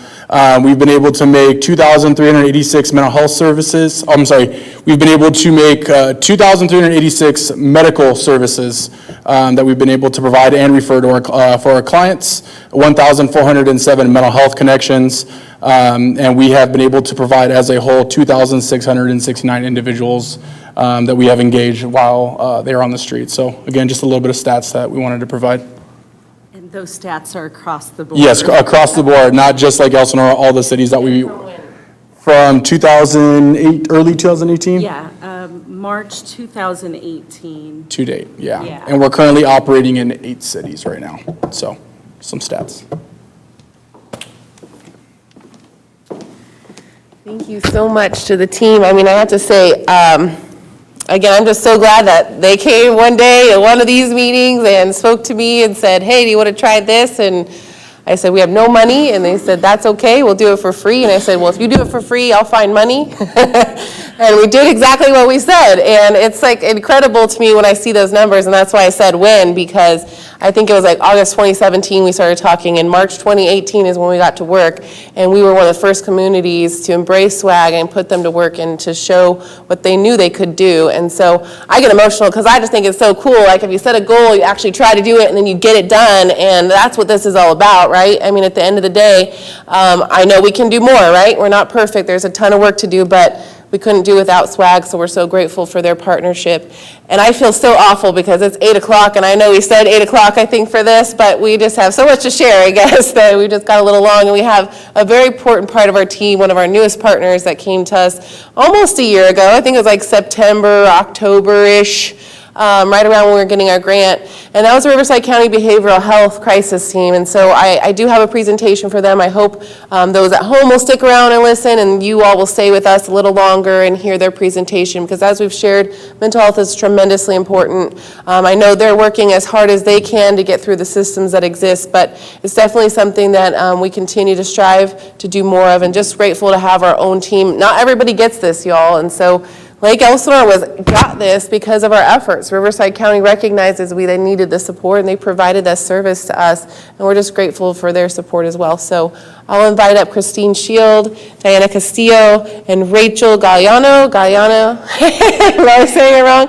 And give you just guys 10 or 15 minutes for your presentation. Thank you.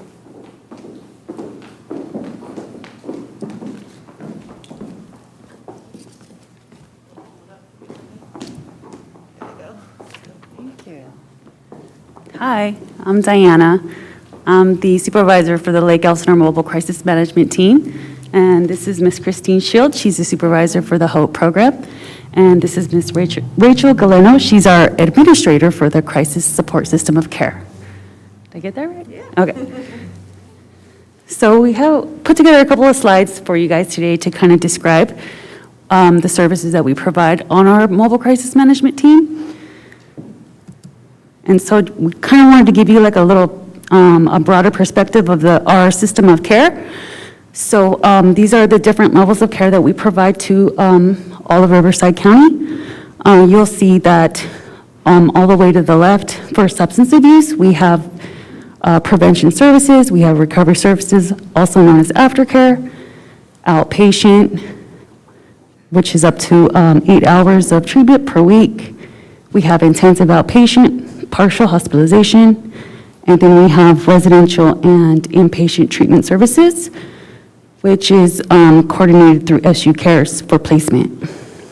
And then we also have a broad perspective of levels of care for our mental health services.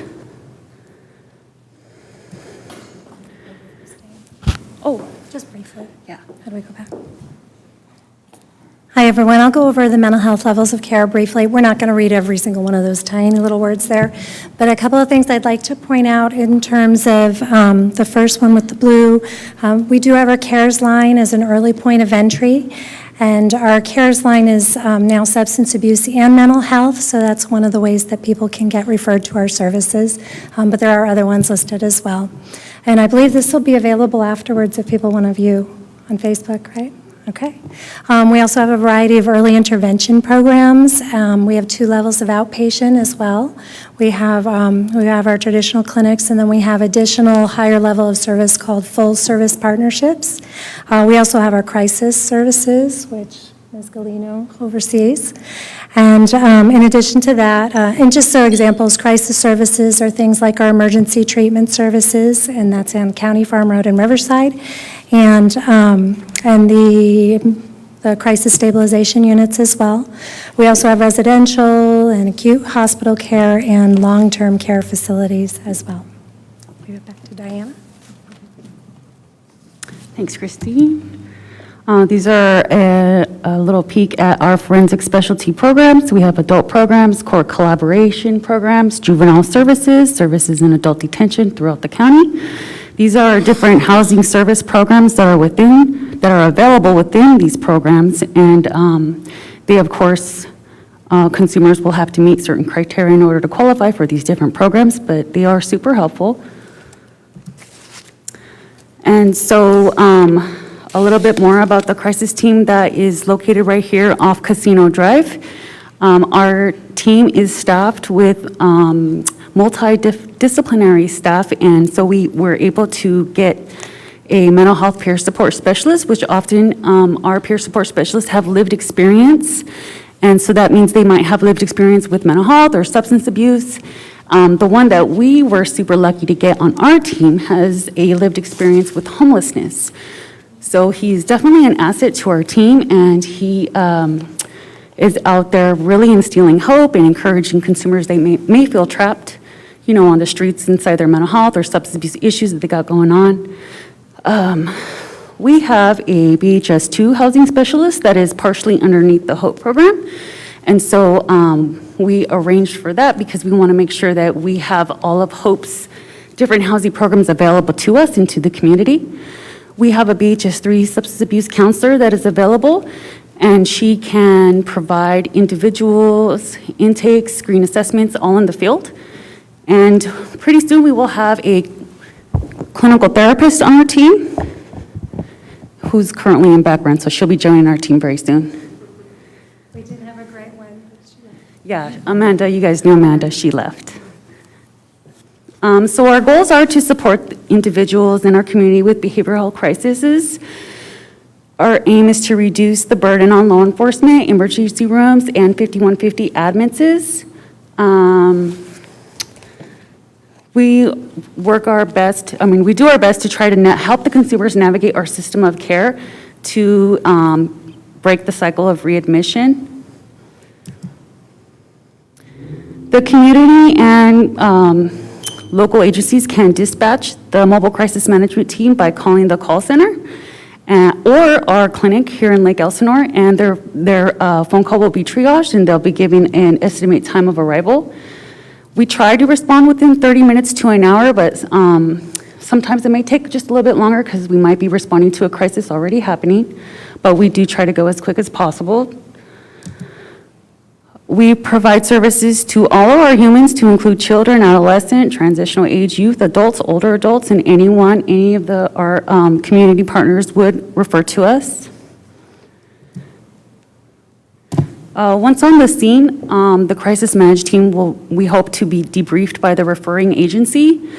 We work quickly to engage, build rapport, assess, and support the individual and/or their family members. Our clinical staff may complete an assessment, evaluate risk. If the scene is safe, we waive the law enforcement. If they're there, we let them go, or they can stick around.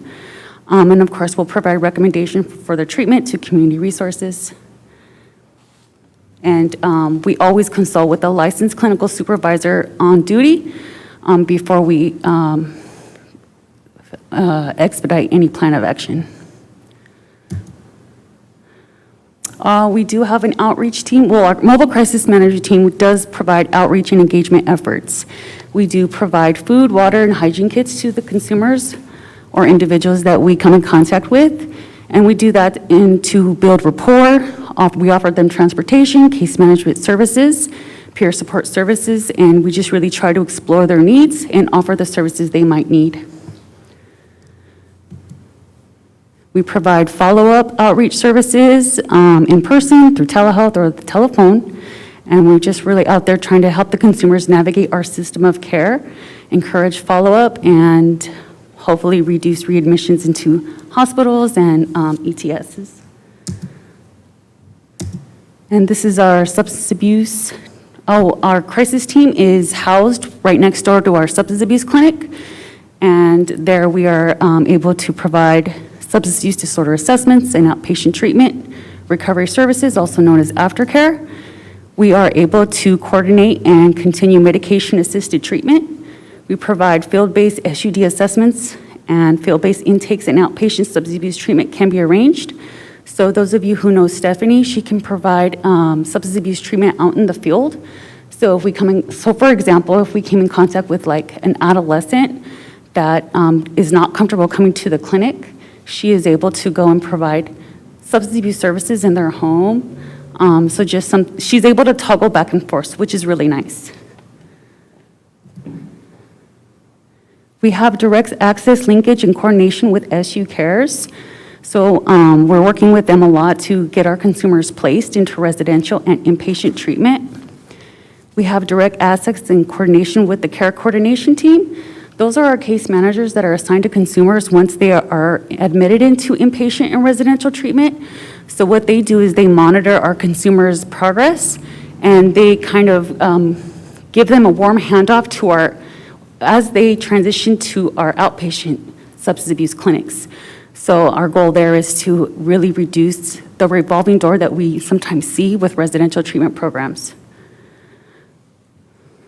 And then, of course, our residential substance abuse treatment and withdrawal management programs. And now we have Hope. Back to me. So we have a variety of services with the HOPE program. The HOPE program is also part of behavioral health, and we do pretty much everything homelessness and housing for behavioral health within the county. We have a variety of services. Let me show you those, sorry. Including the coordinated entry system. I'm not going to go ahead and read them all because I know we are short on time. We don't usually recommend people memorize the list of services because the grants change frequently. So we are constantly adapting and creating new programs and staffing them. But I do want to talk a little bit about HOPE's outreach in particular and the wonderful opportunity we have to work with Diana's team. Outreach, similar to SWAG, with all the wonderful work that they do. We do street engagement, outreach. We're out there, our staff are out there doing, talking to people that are usually ignored and trying to make those connections and engage with them so that they'll want to, put that trust out there in order to start services. And sometimes it takes a while, like Swag was saying, and Nicole as well, Sheriff. But boy, they're out there and they just do it, and they do a really good job of it. Let me go to the next one. We also have a coordinated entry system. Home Connect, in particular, is a countywide coordinated response system for people in a housing crisis. Home Connect is one of our main ways that you, as the community, can refer for people that are having a housing crisis. They don't have to be homeless. Sometimes people are just looking at eviction or short on the rent, and they just don't know what to do. So the Home Connect team will provide them with resources. Sometimes they do need additional case management, so those referrals will also go to outreach. And some of them that team will outreach as well if they tend to be on the higher income side versus lower income. So I think that's pretty much it. I just want to say that it's a real privilege to be able to partner in this with Diana and her team. She's an extraordinary person with a big heart, and her team does really good work. And to be able to work with the crisis supervisor, Kristen Miller as well, whom Rachel supervises, just an amazing opportunity, and I'm so glad to be a part of it. Anything to add, Rachel? No, that's okay. No, I just wanted to repeat what Christine said. It's been an opportunity, I think, to partner with Lake Elsinore and all the other community partners we have here. And we're actually, this team that Diana does such a beautiful job running, we've replicated it in all other regions of the county, and we're adding 6 more. So it was a really cool pilot. So it works. We're doing it over 10 times. So yeah, thank you. These are the numbers right there. If you guys want to write them down, if you need them, you can feel free to call anytime you need our assistance. Thank you. Thank you so much. And I will say, I don't know when it was, we went to behavioral health and said, look, we're struggling. We're having a really hard time getting folks into treatment. And they did this pilot in Lake Elsinore, and we're still trying to take the most advantage that we can of the program, but we're just so grateful to have the support in Lake Elsinore, and I just think that was a testament, again, to our efforts here. And as you heard, they're going to be doing more of these. And I did ask them to share some of these resources because as a mom of 4 young kids, the people that are homeless on the streets, some of them, they could have been averted when they were younger, right? If we would have caught on maybe that they had a mental health crisis or a substance abuse challenge from the very beginning. So for our community, I want you all to know that they're here, and they're here to help. They don't just serve those that are homeless, they serve anyone that's struggling with mental health or substance abuse challenges. And it's a resource right here in our community that maybe a lot of people don't realize is there. And as was shared, they will come to your house if needed as well. So there's opportunities there for us to try to affect the future of homelessness homelessness in our community and trying to recognize when people are struggling with mental health or they're struggling with substance abuse, when we can still make a difference in their lives. So remember that they're here. I urge you to use them for your disposal that way, so they're not disposal, but just to make sure we use them, utilize the services that are right here in our community. I just want to say thank you so much to everybody for your patience and staying with us tonight. I'd like to still open it up for questions, and I will look to Alex over on the side if there's anyone on Facebook that she thinks we really need to answer tonight. But I want to open up for any questions you may have for any of our teams. Everybody just wants to go to sleep. I know it's 8:15. Any questions, Alex, over there that you think we need to answer? Not any additional ones that you couldn't answer? Did you have one, sir? No? Well, again, thank you so much for all of your time. I will say that any of us are willing to talk with you. Some of you have talked to me on multiple occasions, and I always welcome the phone calls and the questions. We're here to serve you, and we're here to always adapt and change and grow with our community. So thank you so much. Please help spread the word about some of the things we are doing in our community. Continue to remain engaged and support us in any way that you can as we strive towards functional zero. So thank you so much.